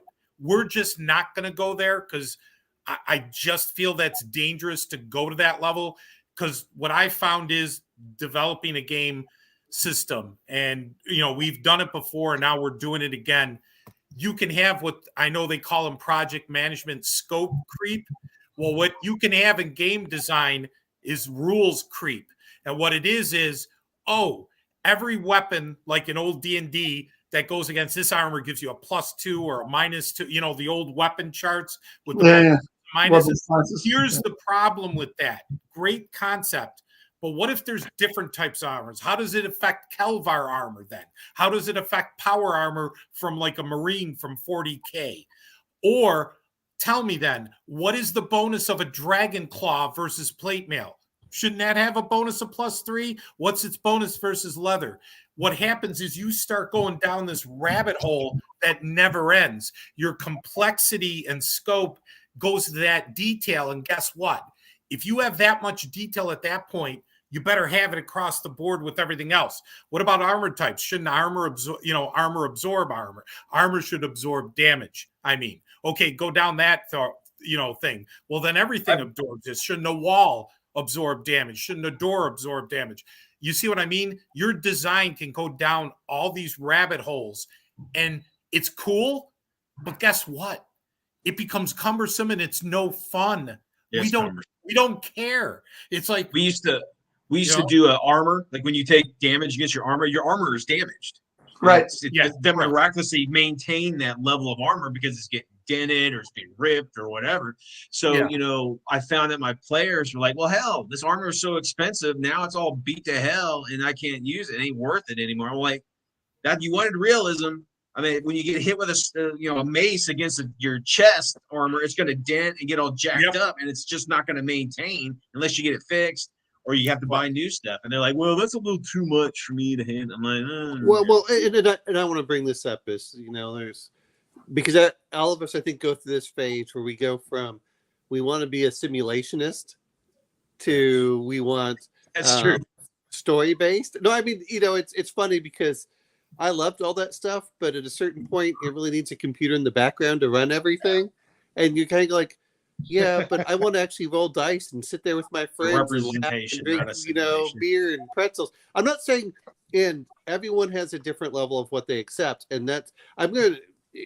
And George, I don't know how you feel about it. I'm just going to mention because I'm going to mention other systems here. Just absolutely. No. Just on things that I saw that worked well. Yeah. I remember Shadowrun 4th edition would have little optional rules and I know D&D did a little bit of this stuff too, but I liked it when they had the optional rules in like a little blue box and said this is purely optional if you want to do this. And I liked it when they were spreading out because you could tell they'd somewhat play tested it and said, okay, some people liked it and some people didn't. And I think that really, and I'm going to assume it as a new DM, because as old DMs, you're just like, I'll just grab stuff from this book and I'll grab stuff from this book. But as a newer DM, if you're coming into it, it's awfully nice to say, oh, here's some optional rules you might want to look at if you want to make this more realistic, if you want this less realistic, if you want this faster playing or slower playing. I think that helps them know what could occur without saying, well, and I know we all try not doing this, but as a child, I was such a rules lawyer. We all went through it. We did, but it helps a lot more when it says this is an optional rule and the DM to say, even though it was written in the books and the acknowledgement, the last part of the Dungeon Master's Guide was throw out any rule that doesn't work. And it says, and do not allow rules lawyers to rule it. But no one ever got that far in the book of the Dungeon Master's Guide to actually look at the acknowledgement at the very last page, which is hilarious. But yeah, just having that at the very beginning and trying to go through it and say, look, yeah, just but those are just things that I found that I liked as someone who likes to, I hate saying it, I collect game systems. I do that. I like reading them more than fiction. That's something that has kind of my engineer, because I'm like, ooh, this sparks ideas over here and go off. I love doing that, but it's nice to see some of that and say, oh, I could do this, or I could do that. And that brings on to like a system. You got to suck in people to want to be a DM, because if a system is so complicated, they're talking about, D&D's like, there's a shortage of DMs and we need to pay people. I'm like, what planet are you on? I'm not paying anybody to run me a game ever. But anyway, I'll run the damn thing. But unlike, I like reading rules and mechanics and stuff, but you want people to see this system like, oh man, I can run that no problem. Come here, Joe, Steve, I'll run it. That's always a bonus. If anybody has followed the trends lately, any new game that comes out, any game that comes out, every content creator on YouTube is going to jump on it, and 9 out of 10 are all going to say, this is the best thing that's ever come out. You guys are going to have no problem. I mean, look at what was it, Shadow Dark? Every GM, out there has jumped on that bandwagon just by reading the quick start rules, going, oh, this has got so much to offer, blah, blah, blah. There's not going to be any shortage of Arduin, newcomers in a year and a half. They're all going to be looking for the next new shiny thing. And this is going to be the one case where everybody's heads are just going to explode for different reasons, obviously, slavers. They're going to see this. Hey, we got that. We just watched Ben-Hur and noticing how many slaves he had in his entourage. So he was a nice slaver. Anyway, I'm sorry. There's going to be. Honest, hopefully by then, a lot of the chaff is going to be sorted from the wheat by that time, and we'll be left with the really good GMs and YouTubers and players out there. So many of them are just not going to be able to, I think a lot of people see through the like, oh my God, check this out. We did this, and check it out. It does this, this, and this, and that's all they do. They don't play it.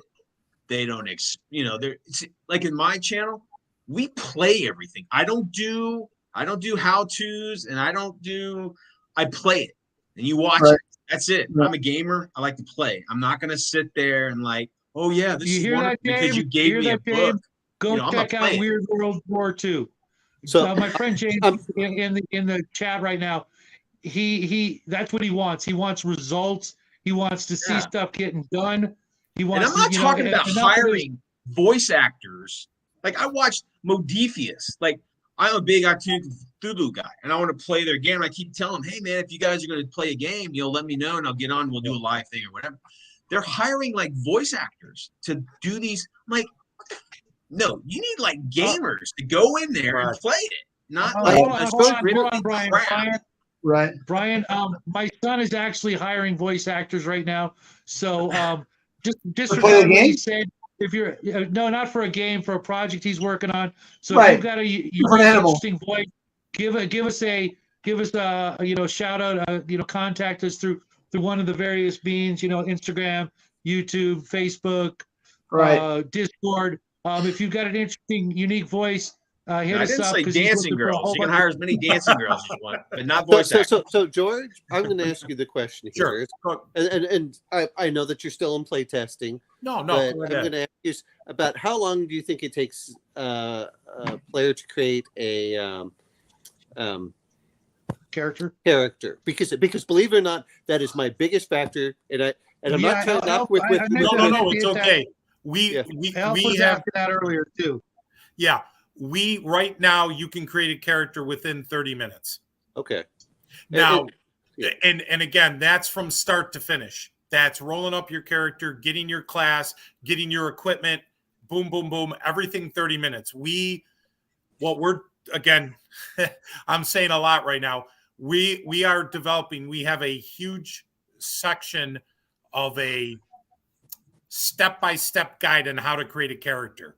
We're going to take you right from step 1 to whatever the end step is, and bit by bit lead you right through character creation on how to create a charactor.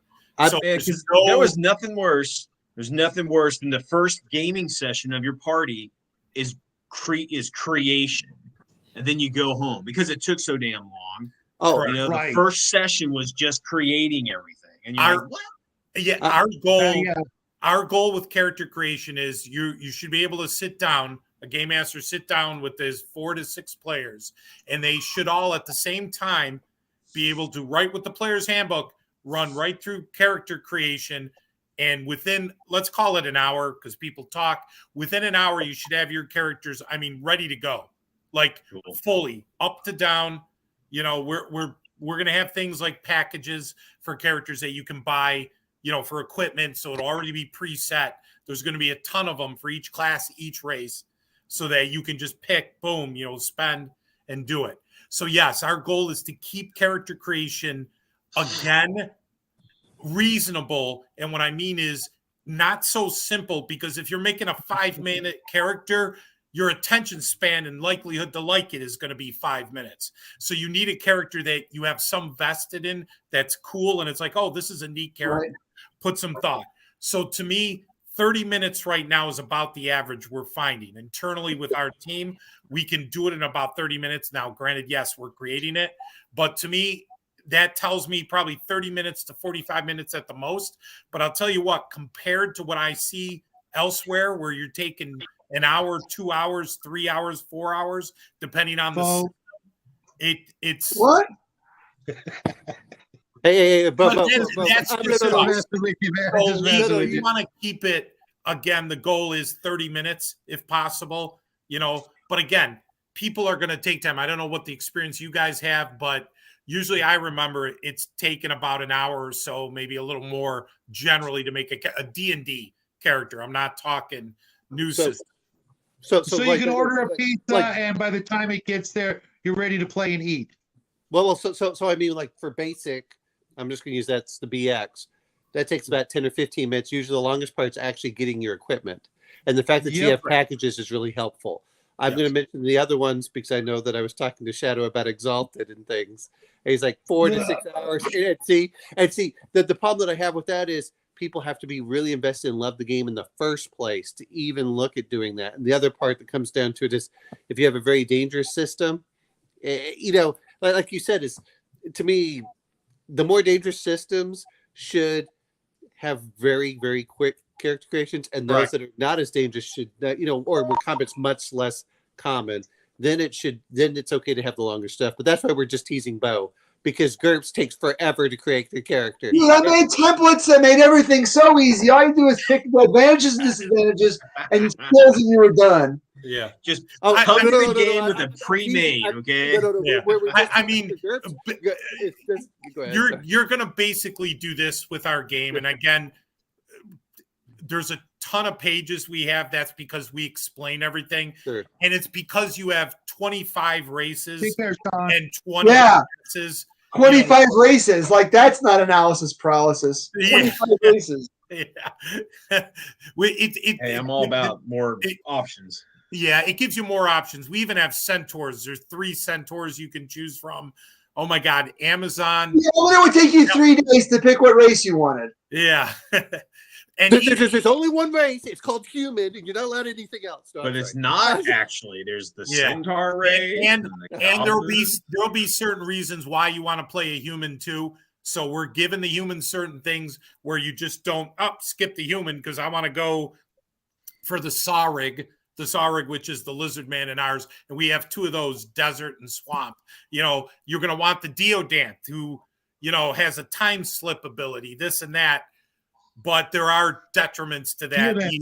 And you talk about social, Deodants are hated, so they have huge negatives with their influence just dealing with any other race because they're so hated, because one of the sayings in Arduin is the cruelest creature is a merciful Deodant, because then you're going to be tortured to death and eaten probably at the end.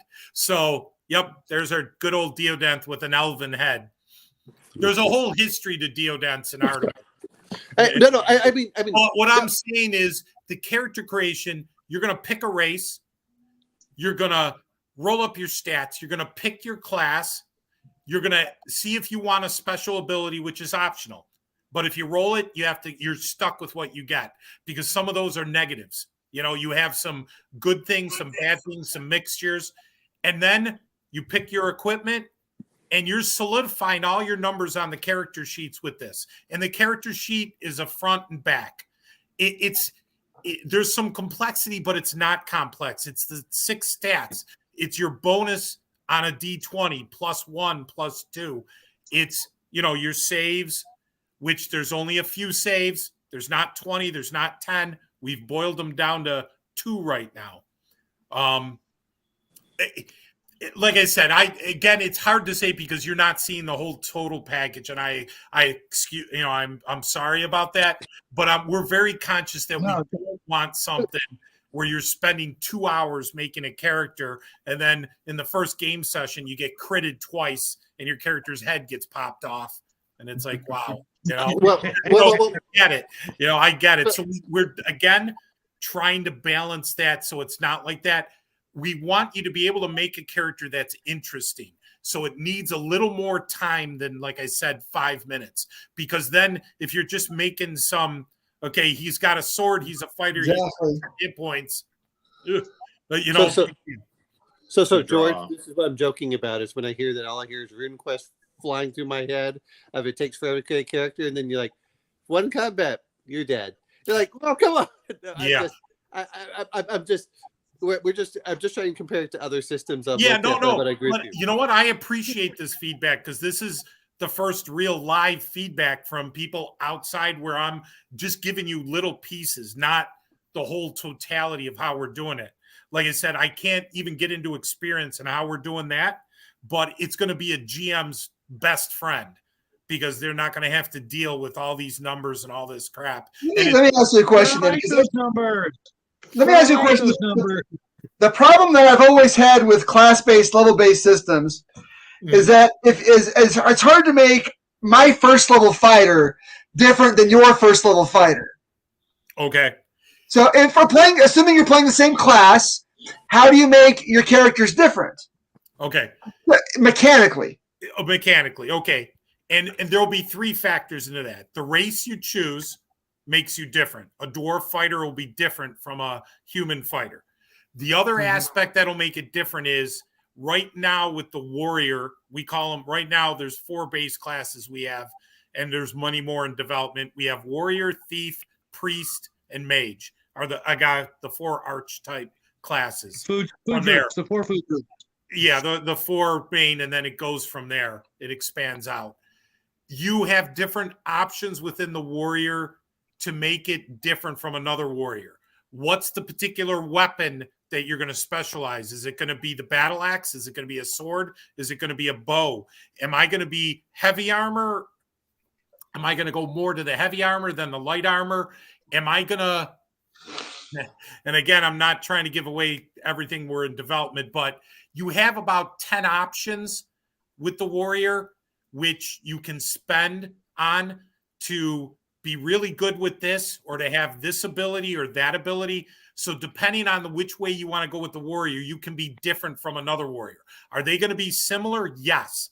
But how you choose your options and the path you go down is going to make you different. And again, being a different race is going to give you a different ability or deficiency. Not many, but again, enough to make it different. And if you do the special ability chart, it makes you different. So that's where it makes it different. But I know what you're saying is a skill-based system gives you a ton of options so that it creates a different dynamic. Again, we're splitting that road. If you want to have more options, you can add it in. But what we're doing is, again, it's kind of old school. A class is a class. And what I'm saying is, if you have a warrior, you can make different permutations of a warrior who's going to be the best fighter in the game. But you will have a paladin class, which is going to be a little bit different, but it's a paladin. You have what I want to call a ranger now in D&D. I think we're going to have what's called a scout to make it more generic because it can be desert, forest. Arduin used forester, and I think we're going to step away a little bit from that because a scout can be any type of environment. But what I'm saying is to make things easy for people, you make a class. Like if I want to play a barbarian, you're going to have the barbarian class. He's mostly a warrior, but his options are going to be a little different. Why do we want that design?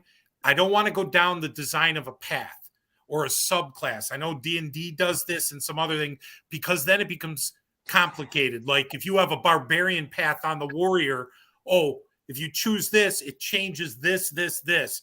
Well, it's cleaner and easier for a person who wants to make a class that says, I want to do like a Conan, I want a barbarian.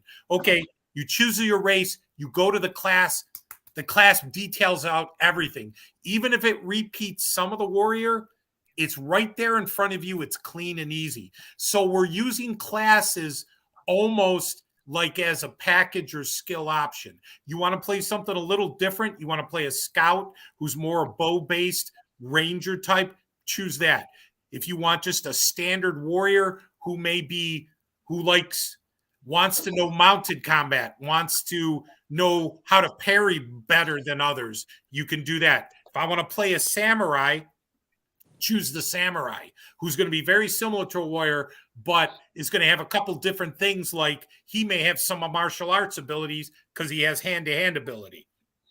Or he can also use a bow as a weapon where the knight may be restricted to only melee weapons due to his code of conduct.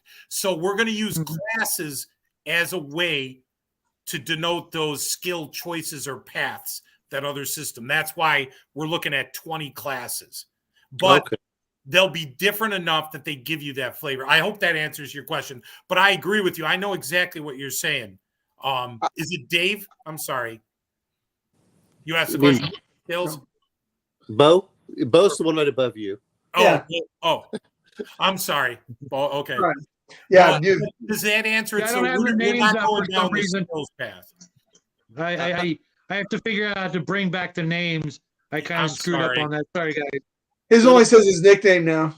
I'm gonna ask another question to you, George. Is because I'm not familiar with anything with Arduin. I mean, other than this book right here that you kindly let me win. But how you can do and I don't mean this in a bad way. The magic, is it going to be like point system? Is it going to be a Vancian style? Is it going to be kind of like the DCC where you keep it for a while until it goes away? Or Arduin, I mean, I can explain that to you. Arduin always used mana, so it's a mana points. It's a mana based system. You don't use slots, you use mana. So a spell, depending on what it is, and we've revised everything. Arduin used order of power, OP, instead of spell, level 1. Yeah. So based on your order of power, it's going to cost you X amount. But what makes it interesting in Arduin has always had charging, which we're calling augmentation.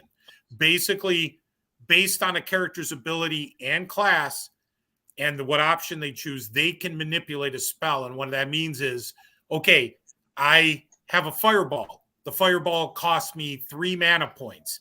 But if I want to increase the damage, if I add for 2 points a pop, I can get an extra D6, Now, what we're going to do with spells, and spells actually is coming up next for us to dive into the detail mechanic-wise. Sure.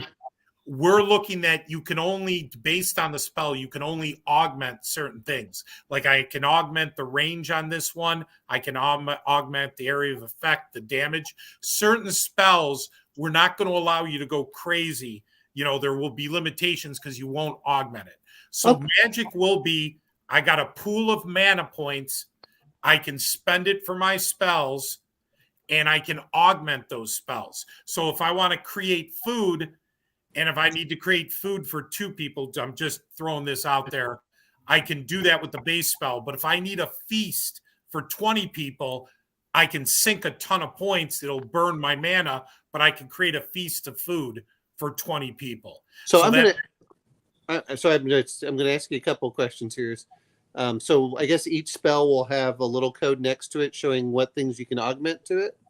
Yeah, we're going to be going into that. Sure. I want to design something simple where it's an asterisk or something simple that, here's the range, the duration, the effect, and if it has an asterisk, it means it's augmentable. Or we may use the asterisk with an A for augmentation and say, you can augment this part of this. So then I'm going to do one other thing here, and I know DCC does it, and there's something similar with Shadowrun, but I always like the ability where when you run out of mana points, you can start burning health. And I was wondering if that would be an option in yours, or if that doesn't fit with the world. Yeah, we haven't even came across that. Right now, once you hit 0, you're out of mana for the day. I don't know. We'd have to look at that option. Okay. The only reason I mention is sometimes if you're in a desperate battle and you want to die, like we're going to die anyway, I might as well just blow myself up. And you can get that heroic death. That's sometimes I'm just questioning. Yeah, the only thing I would say, though, there are fumbles and criticals with spells. Okay. You are going to roll for spells. Sure. So it's going to be cool. So a wizard can cause a critical with a spell too. Yeah. Well, no, I was just wondering because I don't know, maybe it's from a lot of literature where people talk about them being exhausted from casting a spell or something of that sort, which to me always works well with hit points more than just mana. And the fact that you can go, all right, he nearly killed himself, or there's blood running down from his nose after casting a spell. Or some, that's why I was just curious. I'm not saying yes or no. It's just one of those things I always liked, but I understand that when you said it has 18 months off the distance, there's a lot of things that change, but I just thought that was some cool ideas to throw out. Yeah, no, I appreciate that. And that's, like I said, that's why we definitely we're going to do some heavy duty play testing, and the play test groups that we're looking at lining up. We want to have a whole selection, old school gamers, 5e players who play different other games, just to introduce them to what we're doing and tell them, give us your honest feedback. And the way we're going to do play testing, we're going to have like surveys with real ratings, like 1 through 5. We want to have real data points that people can give us their comments, but we can analyze the data and say, okay, this item, the combat, the magic, the character creation, large aspects and smaller ones. Okay, this is rated high. People really like this, or this, we might have a problem here. Nobody likes this part of it, or maybe they look at the classes and they say, well, we need more, or this doesn't have this, or, I might get bored with this. We want to know all those aspects, What happened to Brian?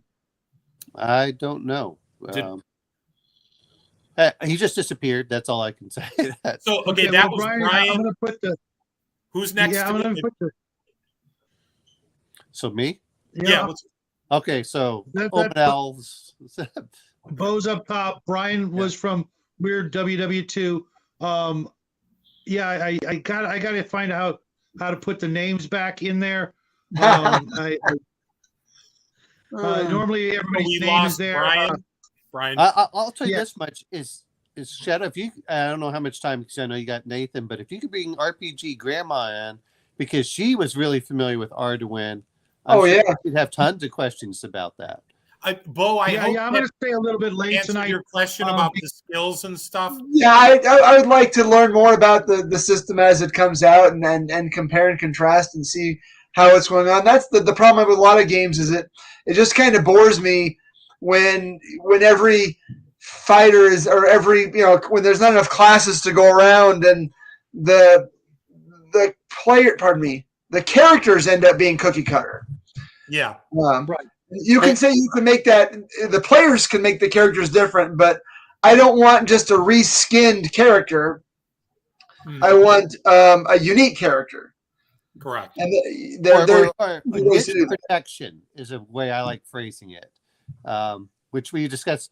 Is by having different characters, they have a different niche, and by doing so, that's one of the reasons. No, I agree with you, Bo. I really hate it where, all the fighters are different. Like, no, they're not, because they can all trade equipment and armor, and they're all identical if they do so. I agree with you.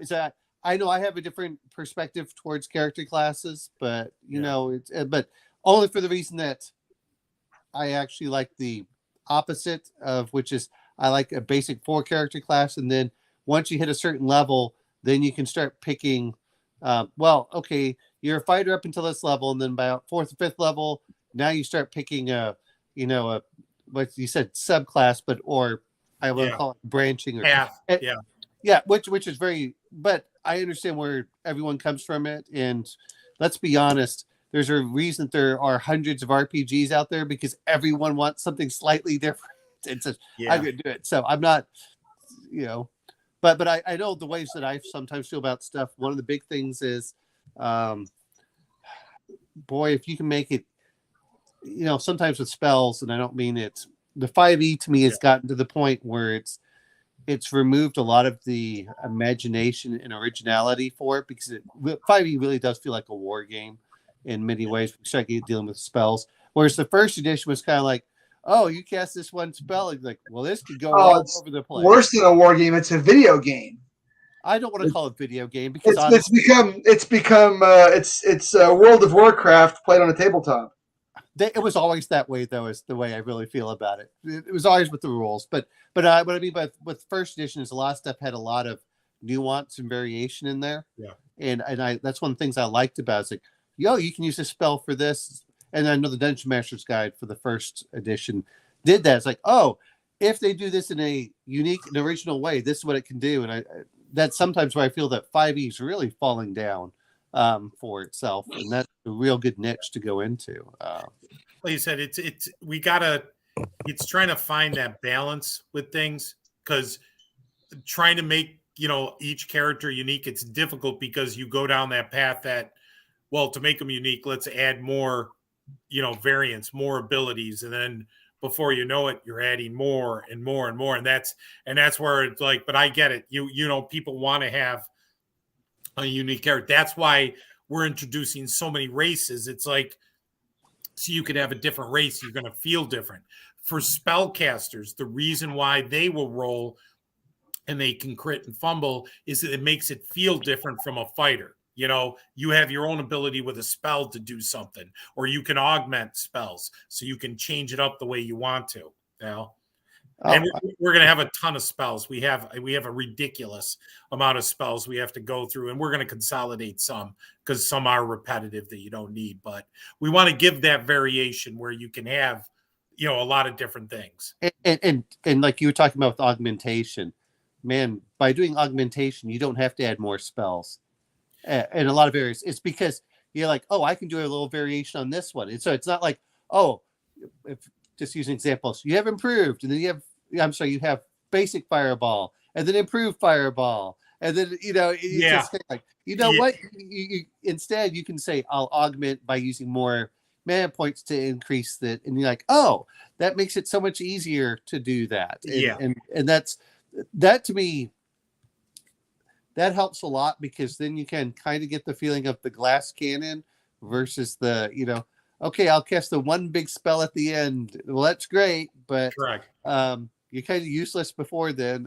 Here's the other thing I was talking about, and I know I've talked with Shadow, and I wish and other people about it. And I know you've done some of this. Some of the basic class functions, and I'm going to use the example of read magic and detect magic for magic users. I always like it where, they still have things that they can be useful if they don't have those spells for magic users. It's like, oh, if you meditate, you can do a detect magic, or if you do it, let's see if Shadow's coming back. There we go. Or read magic. Here comes Grandma. Oh, good Welcome job. to the show, Grandma. Sorry, guys. Hi, guys. I was trying to figure out You how hear to me? bring the Yes. names up, and I think I found out how to do it. Okay. Very good. But see, RPG Grandma here probably knows as much as the rest of us, if not more. Combined, So maybe. she's a great one to throw in questions here, George. No, excellent. No. Anyway, George, I really do appreciate. I know that I'm glad that you're coming in and answering a lot of these questions. That are, or just ideas we throw out? Absolutely. No, I love the feedback to hear different ideas and concepts. It doesn't matter, it's fine with me. Anything, the feedback is good to know that, because, we could be doing certain things where it's like, well, we need to adjust this, or we have to improve, on different, aspects of it. And I like, I like, what you said with the augmentation, because we felt that would help to make things different. And as spellcaster, you can get really ingenious with that on how you use spells and the uses. And, it's also resource management with your mana. How much you want to sink into this. Are you going to need mana later in the day? It gives you a lot more flexibility too with the mana. So you can, use a spell more than once, because as long as you have the mana, you can use that spell over and over. So again, it's that compromise. We want to give the flexibility without going overboard to where it's too much, Oh yeah. So, Grandma, welcome to the show. Long time no see. You've been getting around out there, I see. I hurt so bad. I was at Taekwondo all day. I hurt so bad, guys. So don't mess with Grandma. She'll kick your butt. First aid medic, announcer, all kinds of stuff. So George from Emperor's Choice is up in the far right-hand corner. Did you have any Arduin questions you want to hit him up with before we close the show down for the night?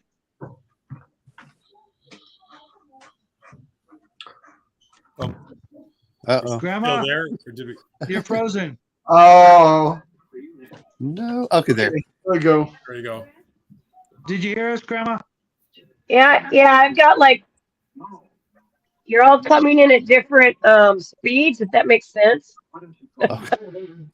So I'm trying to sort you all out. Hi, George. Hello. Nice to meet you. Oh no. Her She's one frozen again. She loves Well, Arduin. Grandma. We've talked to her before. She said she was really familiar with it. Anyway, there we go. Hopefully. Let me take these out. Okay. See if that helps. On my end. All right. Stop the lag. Maybe it's a tech issue on my end. Let's try that and see if that stops that. By the way, everybody, I appreciate this. I didn't mean to dominate your No, you know what? It worked because we were talking about mixing genres, and what better game other than GURP to talk about mixing genres. Rifts. Rifts. You give me any game. New era. I mean, there's a lot of them in there, but the whole thing is go ahead. So, Lloyd, do you have questions for George, just to make sure that we? Hi, George. Hello. Nice to meet you. Nice to meet you too. So the new Arduin's coming out. I understand. Yes. Okay. So. How close is it to the old system? It's going to be similar in many aspects. I had talked about this a little earlier, where E20 is going to be used for combat. So it's going to have also the stats. We're going to have 6 stats. They're going to be called factors, which is the Arduin way, like reasoning factor, coordination factor. So we're using a lot of the Arduin terminology. So it'll be similar, 1 to 30 for stats, the Arduin way, which is similar to old school. Class-based system, not very heavy in skills or feats at all, more ability-based. Racial abilities and deficiencies are going to be there. The races are really going to determine a lot. Racial hit points, basically, where if you're a human and a warrior, you probably have 40 hit points. That's the hit points you have from now on. That's it. So basically base hit points, just like Arduin does. So similar mana points. We were just discussing spells. It's going to be mana point based with augmentation, which is the old charging in Arduin. so that you can manipulate a spell. The spells we're going to go through determine, what you can manipulate, distance, effect, duration on the spell. So it's going to be similar to old school. There will be some new aspects, but it's going to be similar. The way I described it is it's a few tiers above first edition D&D, old, first edition D&D, but not Okay. too far off. So a lot of the concepts are the same. Because I've been putting off. We were originally going to teach the new play group Arduin, and I decided to put that on hold and take them through old school essentials. What we decided. My husband's also a DM. So it wouldn't make their brains blow up because old school Arduin has a lot more ability blocks and subdivisions of that, and that's a lot of math to dump on a lot of people who aren't used to that crunchiness. Correct. Right out the gate. So I've been holding off on that aspect of Arduin. And just so you know, the new system is going to get rid of a lot of that. So it's going to be a lot more streamlined, where you're not dealing with so much crunch. There's going to be a little bit in there, but nothing like old school Arduin that had all the I talked about this earlier, like the weapons versus armor type, bonuses, subtractions, all the different weapon damage for all the different hit dice of monsters. All that is going to be much more streamlined. A broadsword is going to do a D6 + 1, 2 to 7, period. It's not going to have any other impact for large or small. It's going to be a standard damage for a weapon. Excellent. Which will fit in to the hit point max, for a human, give or take, having 40 hit points, let's say, if they're a warrior, with basically your race, your con bonus, and then your class for your hit points. Excellent. So if you're familiar with that, with the racial base hit points. Yeah, because you front load the hit points in Arduin. Yeah, what's the nice aspect about that too, if you think about it, you don't have a mage that has 2 hit points at first level. The wind knocks them over and they're dead. So here you have a little survivability. So I like that, since I'm actually playing a mage in a couple of different games, and having to hide behind every player character during every combat is not really my style. But the fighter magic users were already picked when I came into the game, so I get to play the straight wizard. Yeah, I'm playing a cleric, so that's kind of the same boat. No, clerics are pretty awesome. I mean, they get the best armor. They get to turn undead. They get spells. Clerics the most overpowered class in OSE. First level, Kenny, man. I'm expecting him to die soon. Oh, so I named him Kenny on purpose. So no, first level characters that really. Kill Kimmy. So I'm going to ask you something, George, here, because sure. I don't know if we touched on this one in that 20 minutes when I was talking to my son or so. For Arduin, is the idea to get it more of a realistic, a pulp, a gritty? How you when you're going to bring it to new players, how they're going to feel when they get into how would you describe it? How would you describe it? Yeah, I would. To describe what we're trying to go for with the new Arduin, I would say, with what you've put out there in front of me, more of a gritty, it seems appropriate, like a grittiness to it, where it's going to be lethal because of the crits, the fumbles, and that type of stuff, the capability with spells. But I was going to say gritty is probably the word, but gritty but rewarding, because in Arduin you don't have to be shy to give people really cool things. How many games have all these magic items or all these awesome artifacts, have all these things, and you never get to use them? Well, in Arduin, because we balance with the hit point, because we balance with the crits and fumbles, you can hand out the neat stuff, the cool stuff, the interesting things that can lead a story or be the center of a story. So it's a grittiness, it's a grit, tough, dark, but also rewarding, where you can have different things that you feel complete with the character. Not only, the monsters you face, the items you find, the money, but the social aspect, moving up in the world, that you start impacting locally and then start impacting in a country level, worldwide. You're starting to maybe save the world, go planet hopping, going to different worlds, going to visit the 21 planes of hell for some reason. It's all those different aspects. So we're looking at a game that's fun, gritty, but it's also rewarding. Basically, you have fun and you enjoy it, and you have a story. The impression I got from reading the books, the red Arduin books, is that it's got almost a Gonzo feel to it, because everything is big, everything is more, everything is, like you said, everything is laser swords and fighting demons in hell, and it just has this almost 80s, late 70s, sword and sandal.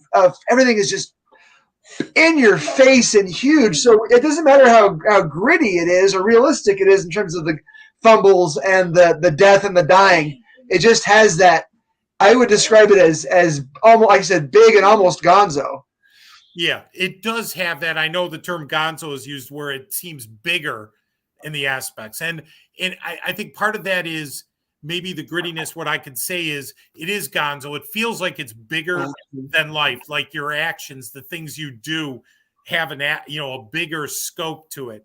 But there's also consequences to your actions. Because in Arduin, you can encounter, a group of 6 trolls at low level, and you have to be smart enough to know, what, guys, we're in way over our head. We need to beat feet and get the heck out. We can't fight 6 trolls right now. They're going to tear us apart. Right. So yeah, the Gonzo, it feels bigger than what it is. But it has so many different elements to it. It's hard to describe the feel, but Gonzo, I'd say a little bit. Sometimes I don't want to say Gonzo so much because it's got this connotation that it's like crazy, which it's not crazy. It's just bigger than life. It's gritty epic. It's a little bit crazy. Like instead of playing a normal regular football game, I really like that larger than life Super Bowl. I really think you should hang on to that. No, George, I really think you should hang on to that. That larger than life, maybe in the blurb on the back, because so many games really focused on, the dingier side of gritty, the depressing and dark and lack of contrast, as my friend James L. would point out. There is great goodness and light and positivity in Arduin. It's not this, endless, vista of slums and ghettos and ugliness. There are bright, shining, bastions of not just goodness, but righteousness and clean living and all the things that make life good and worth living. And then you've got the dark to contrast it, but in between the heroes, they're larger than life. Correct. And you have all that aspect. I mean, Arduin is a prime example. And Arduin is the melting pot. Arduin is kind of almost like the United States in the fantasy world, where it's built by a conglomeration of other countries, and it's a melting pot of all these races. So you do get that aspect. It's not just the plateau of forever, the giant mesa where, it's ringed by, interdimensional gateways to other worlds. And where does it meet? Where do they all, come together? Arduin. Well, also Arduin, it's not just like it's bigger than life. It's where. Oh man. Yeah. She was going to say something incredibly profound. Probably. different continents that pretty much sum up lots of different aspects of different role-playing games. You've got Yeah. the radioactive slag continent. Well, there's Gamma World right over there. Correct. You've got, you know, each continent has its own unique feel. And then the fact that you have space aliens, the fact that the original inhabitants of the planet were spacefaring. So everything's possible in Arduin. And with the classes ranging from techno to magician. Correct. Oh, Hey, George, I'm going to ask you a quick question because Sure. you know we've been touching a lot about the player characters. I'm All going right. to ask you Yeah. about the if you know Or- RPG grammar comes back. Here we go. Here we go. Sorry, Yeah. sorry, we keep losing you there. Yeah, I one- keep one- losing you guys too. Yeah, and the one thing to say what RPG Grandma just said is the world, the fantastic world Dave Hargrave created, gave you all that diversity in all the different aspects. That's with the mixture of sci-fi, you know, and fantasy and historical and any genre, horror. You have all of that in there. And like you said, Shadow, there is a lot of goodness. You know, you have that aspect where you are rewarded, you feel rewarded by doing the things you do in the campaign. But you've got that whole, you know, I called it a canvas once. Arduin is a great canvas, and you get to paint that picture how you want. And that's what I like. I'm going to ask you a question here, a little bit different, if you don't mind, George. Oh, no, go right ahead. I just wanted to. Okay. Well, I know you're like an hour ahead of me, so you're getting close to midnight. So I don't. Oh, it's know. okay. No, go right It's ahead. been 2 hours here. I've got to take care of my kids for a minute. So my question for you is monsters is about how many monsters are you looking at, including initially, You guys are or coming out like you- chipmunks on my microphones for some reason. okay, or the other question is and you know, very similar like you were talking about with magic, is the ability to add templates on top of monsters and so like in D&D, I'm going to use this as because it used to bug me to no end, especially as it's been coming out. We're going to have 10 different types of goblins instead of saying, hey, here's a basic goblin template, and then you can add the various other, like, you know, chieftain template with this template, and then you can get a whole new monster from that effectively. I was wondering on what you're looking at doing for your monsters. Yeah, we're right now, I think tentatively, we have an insane amount of monsters. We have about 700 or so plus. I mean, it's a huge amount. We got to go through it some more. They've got a ton of specific Arduin creatures and then the base ones. And I don't think we're trying to, like you said, like duplicate the goblin 10 times. I think we're just going to try to do that where you have one base foundation and then we give you a little bit of okay, you can take this and then go to a higher level version or a more, like you said, a chieftain or a mage version or shaman, you know, for the goblins, you know, that type of thing. The reason I was asking is that was one of the things, again, going through different references, is my Conan book for horrors, the Hibernian Age, and then the other one I have is for Iron Kingdoms. And what they would do is for each of the monsters, they would put a base monster, and then they put, just depending on how you want to do it, in the back, they would have all these different templates. So it might have base monster and say juvenile, and then it would put in another one that says, like, you know, alpha, and it put like a bunch of them, and you can combine several different ones, so then you get really, you know, yeah.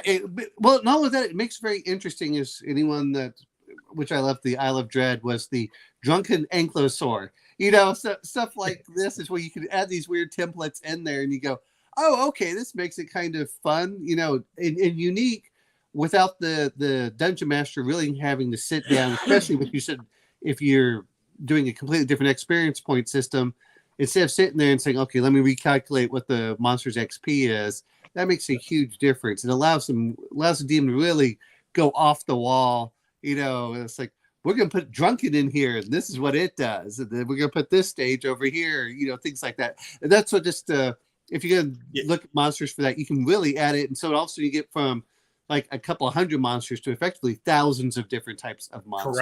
Correct. No, exactly. And like I said, we have a huge amount of monsters right now we're looking at. So I can see doing that for certain things. Absolutely. We'll look into that. Absolutely. Because we're going to get to that point.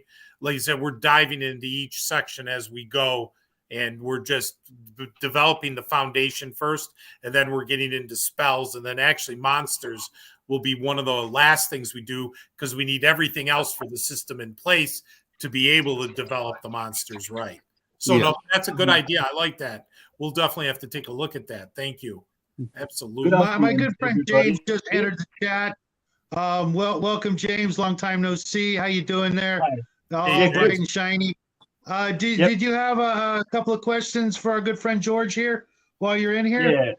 Yeah. Without making reference to any other RPG, and just knowing a little bit that I do from having one Arduin book that Shadow sent me and quite enjoyed leafing through it.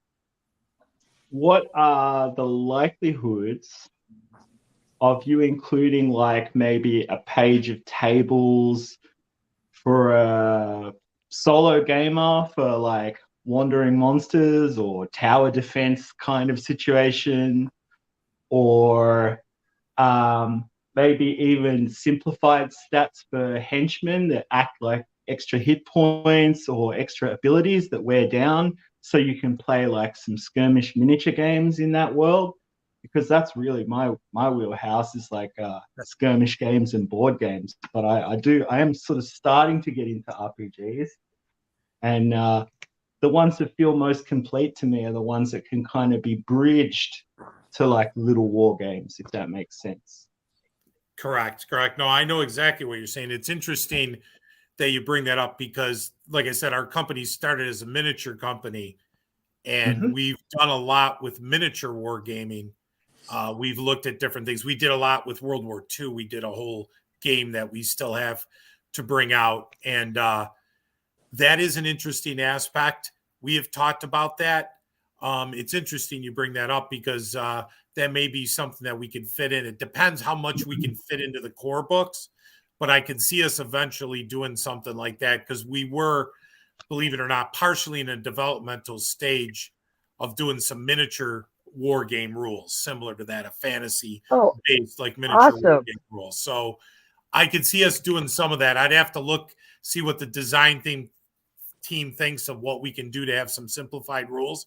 But tables, I know we'll have a ton of in there, especially the GM guide, all types of, solo game master tables for political events, for all types of things, poison, traps, locks. There's going to be a ton of what about like good old fashioned large battle, large combats? Should the party jump into suddenly they get drafted into the army and they're leading a squad of men or whatever, and some games have sort of a quick system of large scale combat. Have you thought anything that's something we're definitely has put on the blackboard? So that's what I'm saying. That's something I think once we get to the game master guide would be a section that we would have in there, and that's maybe where we put in some of the rules about how do you boil it down to a certain mechanic, probably a simple mechanic, because it would probably deserve its own book if we were to do an actual full-blown miniature system. And the thing is, that would fit in to the world. Like with Arduin, we talk about the world of Arduin. It's actually the world of Kaz is what it is. Arduin is just a country on the main continent of the world. And on that continent, there's like about 72 other countries. And we've talked about it. We're going to be developing all those countries, the geopoliticalness of the countries, their military. So that would fit in perfect for like a large scale war game rules, but they have some type of basic system. I agree with you, James. They have just some basics in the core rules would be good. Like one of the best skirmish games I've played like on my own is just like you have a main character and then he has this little orbit of like 5 troops, but those troops are a hit point and a trait, and that's how it modifies his actions, as it were. I see. And you kind of pick them off, and he loses the hit point and the trait, as it were. Gotcha. Yeah. So- So that's like just something. It doesn't have to be like that, of course, but just something at that level of simplicity is just a nice addition, especially if you're going to be playing. Like, I would always play combats using minis or standees or something for that visual element, because I just love it. Like that's like my thing. So yeah. So George, I'm going to ask you a question on. Sure. We're talking about this, and let's be honest, we're talking at things at some point where it's going to be like a 10,000 page book if you put everything that we're throwing. Yeah, correct. So this is what I'm just trying to tell is it going to be like the old first edition with we have like the 3 books, or is it going to be kind of like a box set with like the basic, and then you go to the expert and then go from there, so you can add new components to your game? Or what are you looking at of how doing it? Right now, the game plan is the initial release would be 3 hardcover core books: Player's Handbook, Game Master Guide, Monster Manual, kind of like old D&D, the first edition. And those, you're probably tentatively, we're looking at Player's Handbook, probably about 300 or so pages, because you have to have all the races, classes, spells. You have to have everything you need for players in that book. Then the Game Master Guide, which will be treasures, all the magic items, and all the different guides and tables and so forth. So that's probably going to be a little bigger, maybe, about 400 or plus to 500. And then the Monster Manual. And if we have 700 plus monsters and we're putting encounter charts in there, and if we do something with templates, you're talking about a 700 page book at least. Well, you're looking at 2 basic books is what I'm thinking, but I'm from my perspective, and again, you can throw it out, because I have to look at like players that I get into it. Yeah. It may be worth more of going like the basic expert kind of rule set, which is you have something where it's very low level initially, and then they add more on. Correct. Only because it's easy to get people to buy maybe 1 book. It's kind of hard to get initially to buy that 3. I agree with and I that. know everyone else here is like, oh, I love this, I'm going to do this. But I said, yeah, I'm not that I'm against it, because I'm like, oh yeah, I'll buy this and I'll buy that. But sometimes, from my perspective, it's easier to kind of weasel people in, even if you put in the same number of pages over time, but slowly to get in there is like, okay, this is your basic level, and then you say with our expert we're going to be including henchmen and these things. Right. So then people that are really interested, like, oh yeah, I'll get this. This is really cool because it has more of these. So little I can ones. Yeah. Go also ahead. so you can buy it. So you can buy it every other paycheck and read it in the intervening, weeks or months. Well, he's right about that, because I hear a lot of people say that when things come out, it's awfully hard to put it down initially. It's kind of easy to say, okay, I can pay $50 for a basic one, and then a few months later, I've saved up enough. I know how I was a little kid, which was probably different than everyone else, but I was like, I get $10 a page. Now I know that was $19.90, but it was like $10. It would take me 2 or 3. It would take me 2 or 3 weeks to save up enough. And I would go down like, oh, what's the new thing down there? Or they ask it for Christmas or things like that. So I know a lot of us are like, hey, George, we want you to go completely off against the wall and create 12 books this thick that we can all read at once. But I know how it's sometimes it's George, didn't you say something about a Kickstarter? Yeah, I mean, our plan was in a year and a half, before the end of 2024 to do a Kickstarter for the core books. And I know what you're saying about the starter set or the expert. Yeah. And what we want to do, and I put this on a post a while ago, earlier in the month, is we don't want to come out with a new rule system or new books or have that creep like a lot of companies do, like, here's a new book, here's another book. So I know what you're saying, but we'd rather give everybody, here's everything you need to play. If you're just a player, buy the player's handbook. You don't necessarily need the GM guide or the monster manual. I mean, most people will collect them eventually. I would think you'd want the whole series, but you get that player's handbook, and I'm just shooting at the dark here, for $30, $35, whatever it is, give or take.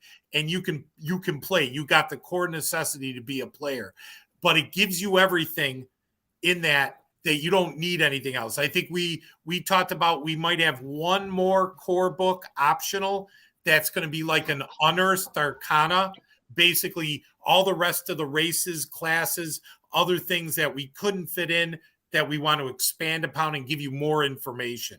That's like an additional, okay, here's the secret stuff that we didn't put in before that you can look at now. And that would be years after, believe it or not. We don't believe in doing another edition or another, a lot of companies, second, third, fourth. This is it for us. We come out with this edition. But the big thing I want to say is, so I understand what you're saying. Believe me, we talked about starter sets and all that and what we can do. And some of those do get expensive, just so you know, just because of the packaging, the boxing, and then all of a sudden, and sometimes the problem is, your clientele gets leery about, okay, you come out with the basic, now you got the expert, now you got the just like the the basic, the expert, the master, and I forgot when they went to the compendium, like they went to 4 tiers, 5 tiers, where here it's maybe a little more initial, but once you got the book, you're done. You don't have to worry. But what you can really hone in on after is, our plan is to have these 3 core books. We're going to have a game master screen, of course, with it. So we'll have a whole nice package for the Kickstarter coming up in a couple years. But after that is the world of Arduin. The Arduin map, we're going to have a brand new one. We're going to have the continent map, like I said, with the 72 countries that have Arduin in it. And then we're going to come out with gazetteers. If you remember the old basic world, how they did Karamikos, the Elf Shires, the Hobbit Shires and so forth. We're going to come out with gazetteers. Obviously, the first one will be Arduin, and that's where people are really going to get into the setting, into the meat. Like the book you have, the world of Kazakh. Sorry, Justin. And those are going to be affordable. We want to keep those. Arduin will probably be the biggest one, but we want to keep those inexpensive. Where if you want to build your world of Arduin, you got it, or let's say you need a certain type of country for your world, you can grab our gazetteer and you can pop it in and, okay, I got a country detailed that I can use, maps and all this. Sure. So that's kind of the direction we have right now. So it's 3 core books and then world, modules. So let me not forget about that. We're going to have adventures and adventures and adventures. I wouldn't have let you forget about that. Yeah. And adventures, we're thinking of, kind of doing it like old style D&D B1, B2, B3, So these modules, it's not a part 2, but it's kind of a connected series. So if you want to start off, keep on the Borderlands, a small village for a beginning party, and then have a series of different adventures, you can. But there'll be lots of lead-offs, going from there. Just to give you a, concept of what we're thinking. Okay. That's just, because I love to get my friends into stuff, but man, it's sometimes like pulling teeth, and that's the hard part that I have. And that's all I was trying to say is, don't get me wrong, I love adding more stuff on over time, but sometimes it's like, hey, we'll do this, and then you say, okay, now you get the high level spells, and now you get this. Like, okay, well, I don't feel like I have to buy it, but it definitely feels like as I broaden up the system for rules. But yeah, I understand. Yeah, and the real shakeout is what you actually end up playing, isn't it? It's what? Like the real proof of the pudding is in what you actually end up playing. Yeah. And I would say that even with fantastic games, it's probably maybe 3/4, 2/3 of the material you might end up actually using. I'm gonna let you guys get back to it and go back to the audience, but we've got three more. So zombies George, to go. is James L. speed? get tired because he has to hold on, to the bottom of the world without falling off. So He's in exactly Australia. yeah, Yeah. he's No, on. Well, I'm very not going nice to be on meeting you, Nathan's. James. Likewise, I'm not going to be Yeah. on Nathan's Nice show meeting because I've you. got three zombies to go, guys. 3 zombies to clean up. I've done like nearly 40 miniatures in 2 days, so Oh, wow. I'll talk to you guys Good later. job. Nice. All right, You know what? I'm See gonna ya. give you a call later, James. no worries. Either tonight or tomorrow, because I want to No talk worries. to you in All person. right, And- Have a good one, buddy. Have a See good you. one, George. James. Thank you. just so you know, George, as much as I talk about stuff, but well, you can't quite see, but you can definitely tell that I'm kind of a collector for a lot of stuff. So it's not Yeah. like I'm afraid to buy books, but Yeah. George, Yes. one of the things that I know 5e benefited or has benefited from is people talking about the classes, the rules to get people interested in the game online. Now, I've started just randomly talking about Arduin via a dragon tree press book I have. And so I'll discuss, this what they're talking about here, that's an Arduin, that's a rule from Arduin, even though you can use what we're talking about in D&D. I'm trying to ease my small audience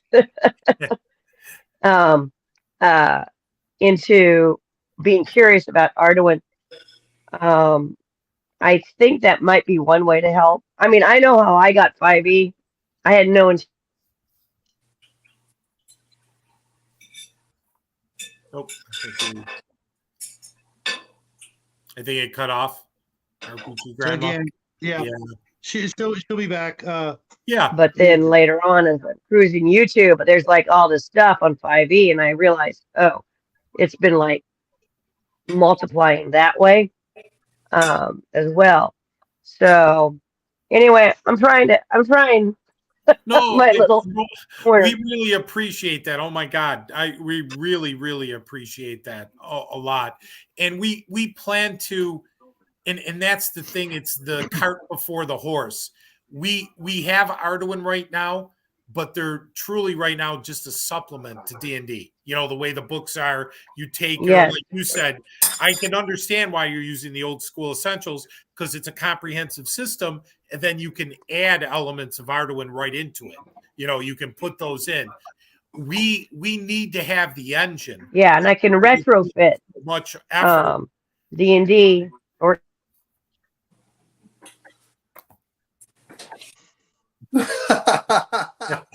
we have to know chip she in has and stuff get her. that's important to say. It's just We're gonna have to chip in and get her some real internet. But well, no. sorry, I keep cutting out. no, it's okay. The problem is she's watching Ben-Hur right now. So someone's streaming it on HBO Max, and she can't add 4K. No, But I think it's the Beast from 10,000 Leagues. Actually, is what's on. oh, okay. But the thing is, we want to get the engine, get the system out there, because being that that'll be the core of what we'll do, it'll give us something to talk about. Like I've talked a lot tonight, but I'd like to talk fully about the system. I'd love to come on, and we want to do this when we get close that we're going into it, is to come on, do live streams, have people do characters, roll up a character, and we'll run a little adventure, get a taste of it, understand what we're doing, how the game plays, and to do that. And unfortunately, Yeah, if you see what I'm doing over on my channel,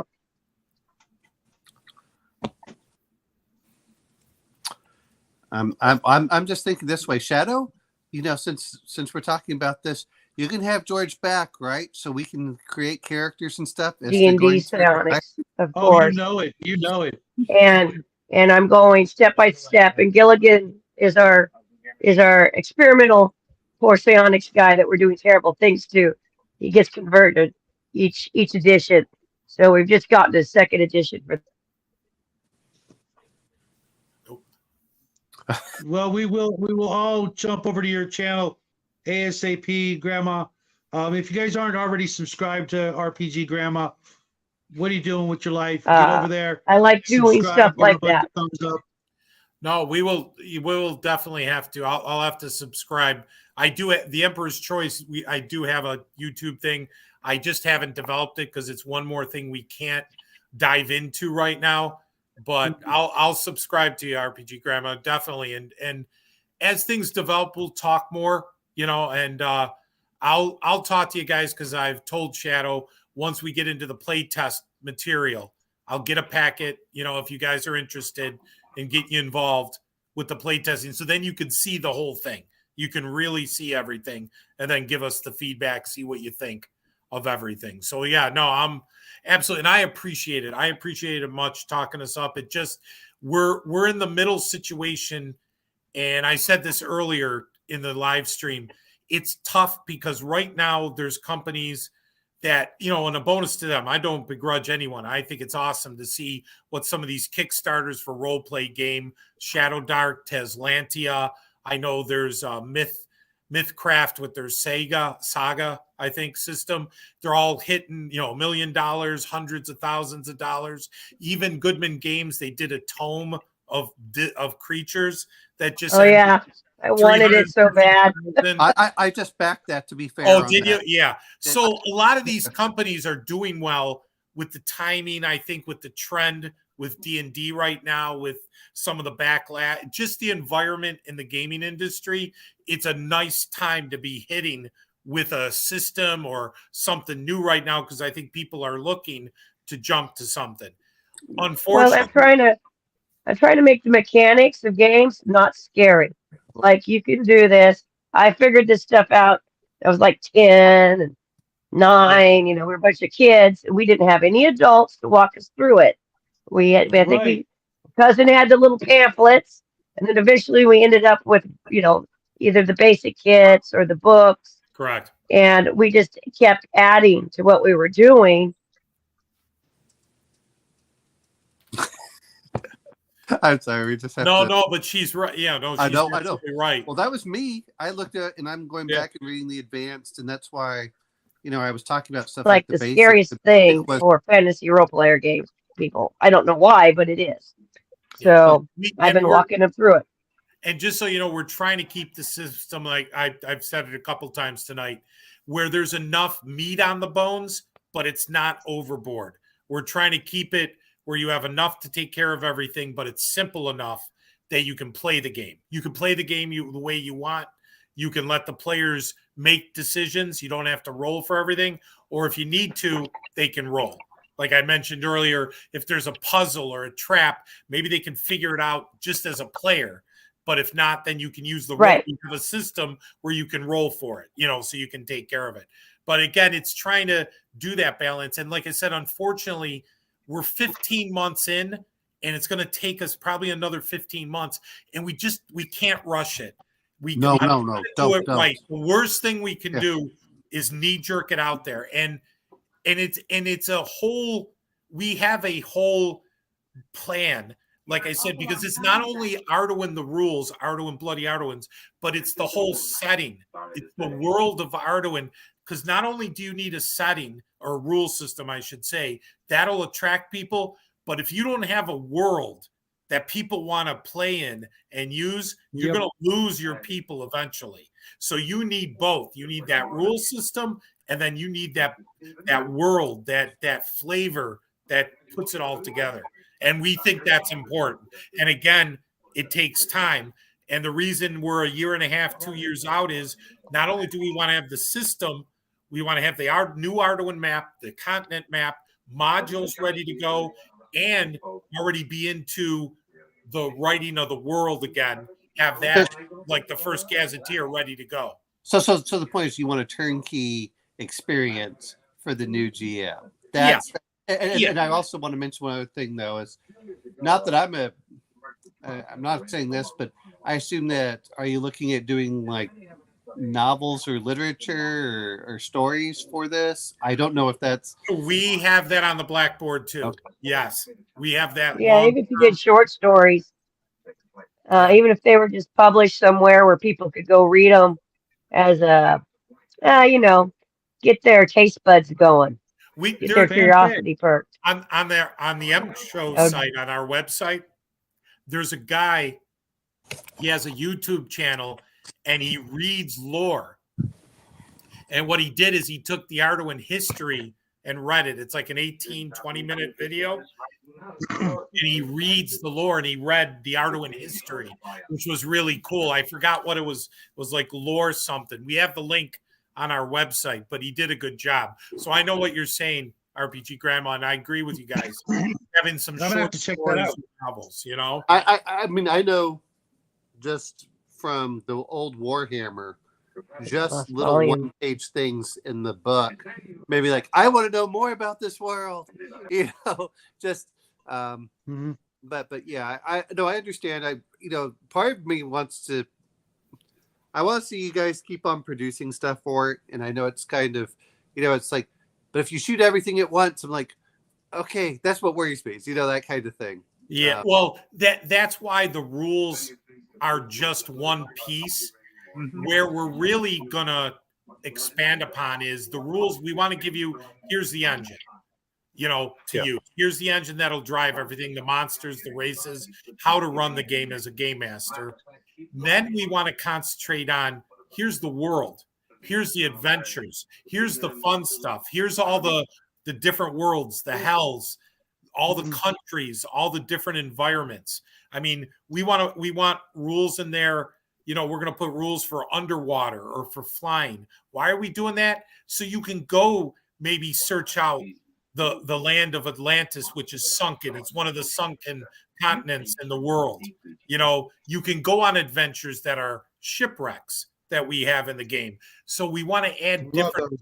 So we're not going to run out of material. Like I said, we have over 150 Dave Hargrave dungeons that haven't seen the light of day. And I know they're dungeons per se, but a lot of them are also not only just a hole in the ground, but they're a place, they're an environment. We can expand upon things. Shadowlands, which Dave wrote about in the books. He put 2 or 3 pages. We want to expand upon the Great Worm Road, which is the whole under of of the world of Kaz. So I know what you're saying. I agree with you. You don't want to shoot, the whole wad at once, but the rules are just one piece. The world, the setting, everything about Arduin, that's when it comes into play. Like RPG Grandma said, the 5th continent, which was the interstellar war, screams Gamma World. Another continent will scream something else. Any other world you can think of can come off of Arduin because it's a point of multi-universal gates and portals. Any type of world or setting can come off of Arduin, which is beautiful because we have any possibility. So that's what we're thinking, just to give you an idea that we're going to put a lot of effort into that because that's where the creativity, the rules, like you said, somebody might end up saying, okay, I like this, but I'm just going to use this and tack on these. Fine. It's compatible because it's so compatible with D&D. We're making sure to stay compatible so that you can take whatever flavor you want and say, okay, I want to run this. And if nothing else, if it's somewhat compatible, is to like, well, I'll just use it in my D&D setting and just take some of these rules and systems. No, I understand. It sounds very interesting. If you're saying you're looking at 2024, I'm assuming near the end of 2024, probably. Yes, they're probably Friday. I mean, it could be a Kickstarter. Yes. I hate to say it before Christmas, but we're trying to time it too. And it all depends on the development where we're at. And I don't want to hit people at a bad time too. There's a possibility we may do it January of 2025 or February, because believe it or not, we found with researching with Kickstarter, sometimes those are a better time because people will have money or an interest after the holidays to buy something. So we're looking at that right somewhere in that time. You really want to, you might want to really think about, I was going to say after February, with my business on eBay, I do not buy until after February 15th because the holidays are over and that's when people are selling things. So you may want to actually, if you're going to do a Kickstarter, you might want to really think about a September before Christmas, but after summer. Because during the summertime, people aren't even at home on their computers. They're out doing stuff, you know, or they don't have a lot of money. But right before the holidays, September 15th is when people start, you know, thinking, you know, what they're going to buy and, you know, dropping money into a Kickstarter. No one's going to notice, you know, that the money has disappeared out of the bank account because, you know, maybe it's a Christmas gift for you. So, you know, stop being nosy, you know? Well, I mean, there's things, there, and I don't know exactly when, like you said, you've done the stuff and to be fair on this is while we're talking about it is you can always release, and I know I have some of the systems here where they have the manuscripts without all of the art and everything else and say, okay, guys, here's our draft, which is 95% complete. If you back the Kickstarter, and then we'll give you the final product after we get more feedback and stuff. And I'm not trying to be mean because everyone acts like this, but I've noticed this with the stuff. A lot of stuff I've backed, you're looking at 18 to 24 months from the time you back it to the time you actually receive a physical product. So I understand that there's a big lag in there too. So. Yeah, and here's the thing though with that, we don't want that. Actually, we want to be able to have a Kickstarter, and then generally speaking, I'd say we want to be able to ship within, to be honest, 2 months. Okay. Wow. We're done with the Kickstarter, then we're starting to already process orders within. Once we get the payments, get all the addresses, and then boom, we're starting to ship. Oh, okay. I was thinking very similar to what I know that like Gavin Norman did with OSE the second time, which was, hey, we've got the books. As soon as the Kickstarter should just give us enough funding so we can pay the printer to produce everything. So, and that was like a 6-month lag. But even then, we still get all the PDFs like immediately. So that helps. I'm going to ask you one other question here, because it's starting to become a big thing as we're all talking about it. Virtual tabletops. Are you looking at any kind of support for that during that time, or? We actually had some people looking into that. We've been looking into that right now. The problem is trying to do something specific. We tried to actually get a programmer, but it was highly expensive to do it right then and there. And we weren't ready because, again, we don't have the system. But yes, no, we've been looking at that, keeping our eye on what to do. And especially with the changes now with D&D and what they're going to do, we're trying to take it. We were looking at Foundry. I like Foundry myself. That's why I was just asking. Yeah, we got somebody to look into it and said that would probably be the best avenue, you know, as far as a tabletop. So no, we do have plans. We can't do it all. That's the problem. But but yes, no, absolutely with the VTT, yes. Okay, I was just curious on that. So yeah, no problem. Absolutely. You know, just like you said, having all the monsters in there. You know, like you said, it's however you're going to do it, sending stuff out. I have become very patient on things, understanding stuff. I'm like, wait a minute, that Kickstarter's finally, you know, I'm going to finally get a book 2 years later, you know? Yeah. So I don't mean if you hit that 2 months goal, that'll be really good for you guys' company's reputation, straight up. Because when the stuff comes out on time, it's good quality. People are happy and it gets around the community quick. We don't want people to wait. You put in for a Kickstarter. I know there's a campaign for 30 days. We feel once everything's tightened up, once it closes out and you get the addresses, the money, you know, you do all the paperwork, I'm calling it, all the stuff to tighten it up. I see no reason why we can't shipping, because before that Kickstarter ends, we're going to already have stuff printed. We're going to have stuff produced. We're going to do an estimate of what we need. And if we see our levels hitting certain levels, we're not going to wait. We're going to immediately reorder. Or we're going to try to hedge our bets and have the printer ready that if we need to produce more, fine. That's why we give ourselves a runway of maybe 1, 2, maybe 3 months, so we could start filling orders in order when, you know, however we're doing it, that people put in for and pledged. And we could start filling orders. So the printer, if we need more, maybe thankfully, thank God we hit big time, we can order more immediately and then fill those the second month, the third month. That we're shipping constantly. My bet is it's going to hit 1 million, just like all the other ones, if not, multiples of millions. I hope. I'm going to be one of the very first backers, and I'm going to expect autographs, but I'm definitely going to be there. And definitely, when you're thinking about Kickstarters, there's you have the different pledge levels. You're definitely going to want to have the player's handbook available as an add-on. So, like Omen was saying, you get your Dungeon Master to buy, the whole kit and caboodle, but then a couple extra players' handbooks to hand out to his group. Yeah, no, I know that's what I'm going to do. Yeah, the 3 core books, the game. There's going to be a package.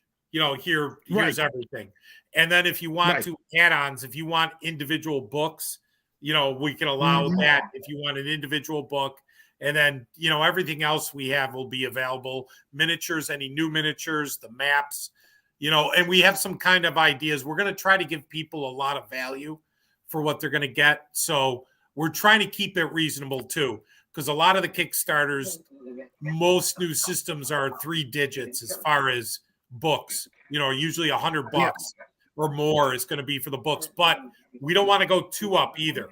We want to keep it where it's reasonable, where a person will say, okay, I will invest in this, and give people enough value in there, give them enough that they feel it warrants it.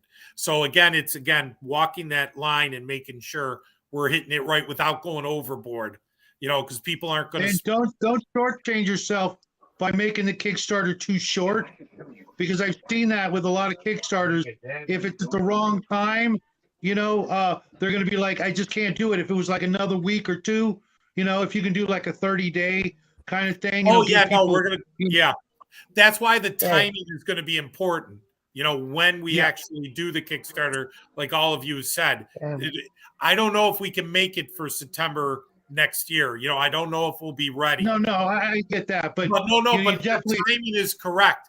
But if you miss certain thresholds, then you got to be patient to say, if we got to wait 3 months, we got to wait 3 months, because you have to do a full marketing campaign. Like when we're ready, we got to come like I did now tonight. Shadow, I appreciate it. Just happened to be, I called you, but I'm going to need to schedule things with a lot of different YouTubers, a lot of the big channels, the small channels, and just like this, have people ask questions, talk about it, but be more confident at that point, because it's done. And I can say, yes, this is what we're doing.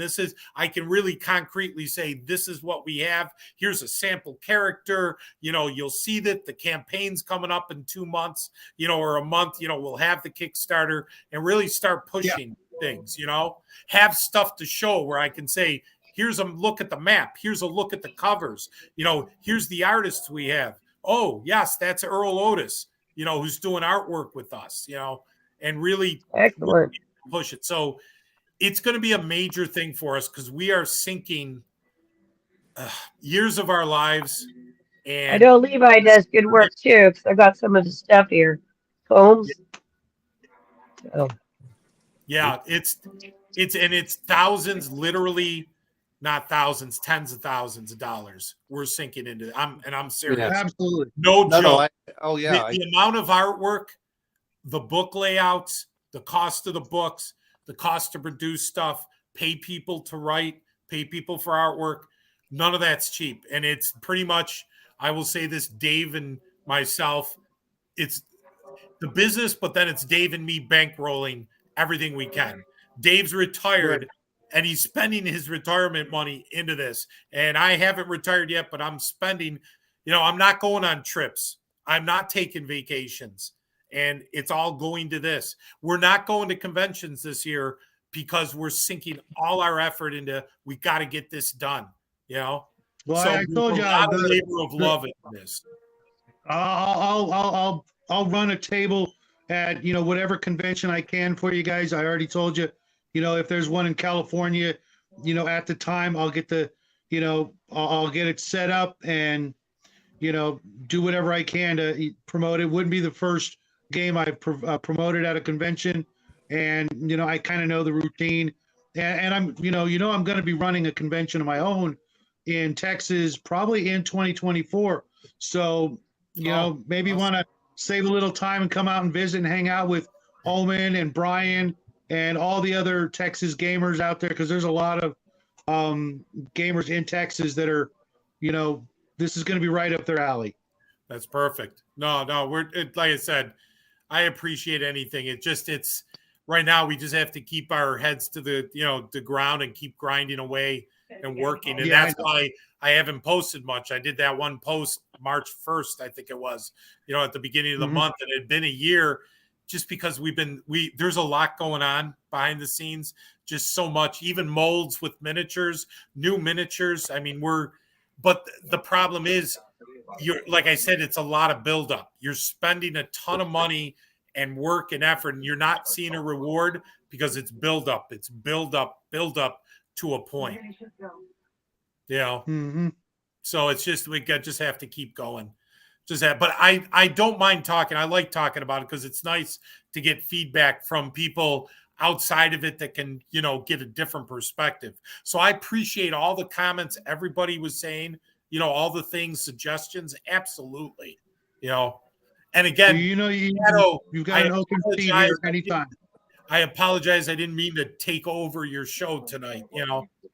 You didn't. Okay, George. You gave us the whole topic for the night. That's what. Because what he goes through is, if it was up to Shadow, you'd be on almost every weekend on here and trying to promote art. I'm just glad I logged on and saw that something was happening. Yeah. There's certain people, they got a permanent spot here, and some people are kind enough to pop in and out. I don't know what happened to Brian. I wish he would have come back, but he'll be here next week, I hope.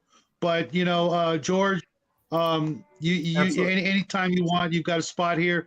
And if there's anything I can do, you don't even have to ask. Just tell me what it is. Just basically, how high do I got to jump?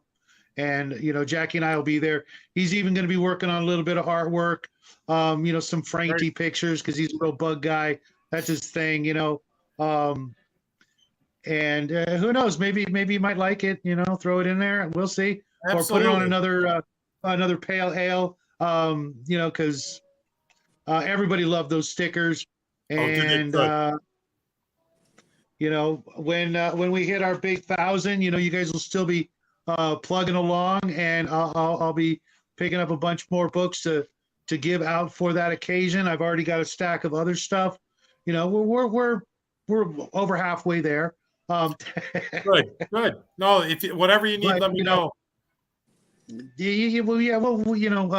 Like I said, you're not going to put the cart before the horse, like you said. Yeah. But we're both going to get there, and it's hard to put into words, how big I think this is going to be. It's for me, I've been there since 1979. I got my first Arduin books, and I still have them.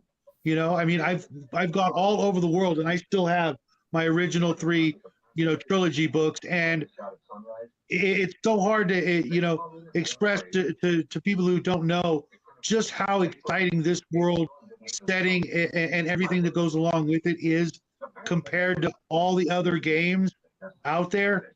I haven't seen anything in decades that's got me this pumped for playing an actual game. There's a couple of things that are pretty exciting, but Arduin's always going to be my home away from home.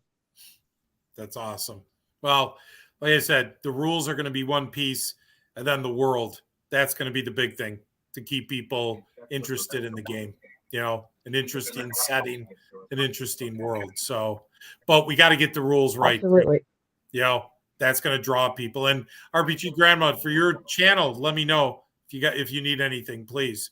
You're free to reach out at any point. Holman, if you need anything, just seriously, you guys can always email us, and that'll go for Bo, Brian. If the guys need anything, just let me know.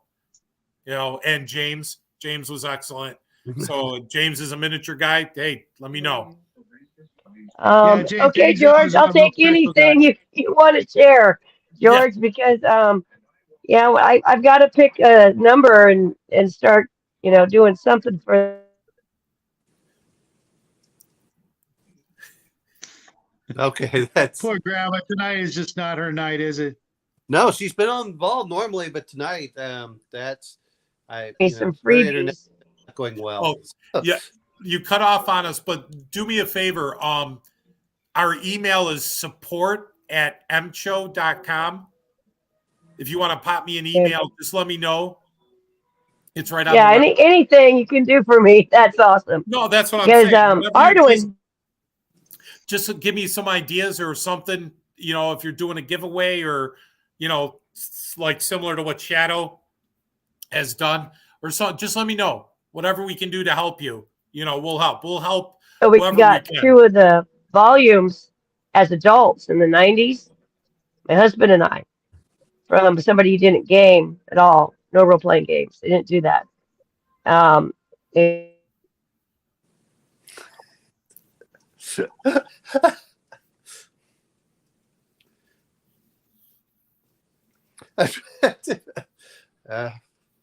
And unfortunately, I'm going to have to get going, Grandma. You guys all know how to get a hold of George one way or the other. But I'm going to have to go because it's been 3 hours, and I actually have another show I'm supposed to be in. And you know, I could talk all night, but my guy keeps hitting me with messages, and I kind of need to do some you know, people stuff. Been drinking a lot of water. Say no more. But you know, I really appreciate this, and you know, anytime you want to come on the show, George, you're welcome. You too, Omen. You know that though, and Grandma, you too. You know, thank you. my pleasure. You know, I told you I'm going to make you famous, Grandma.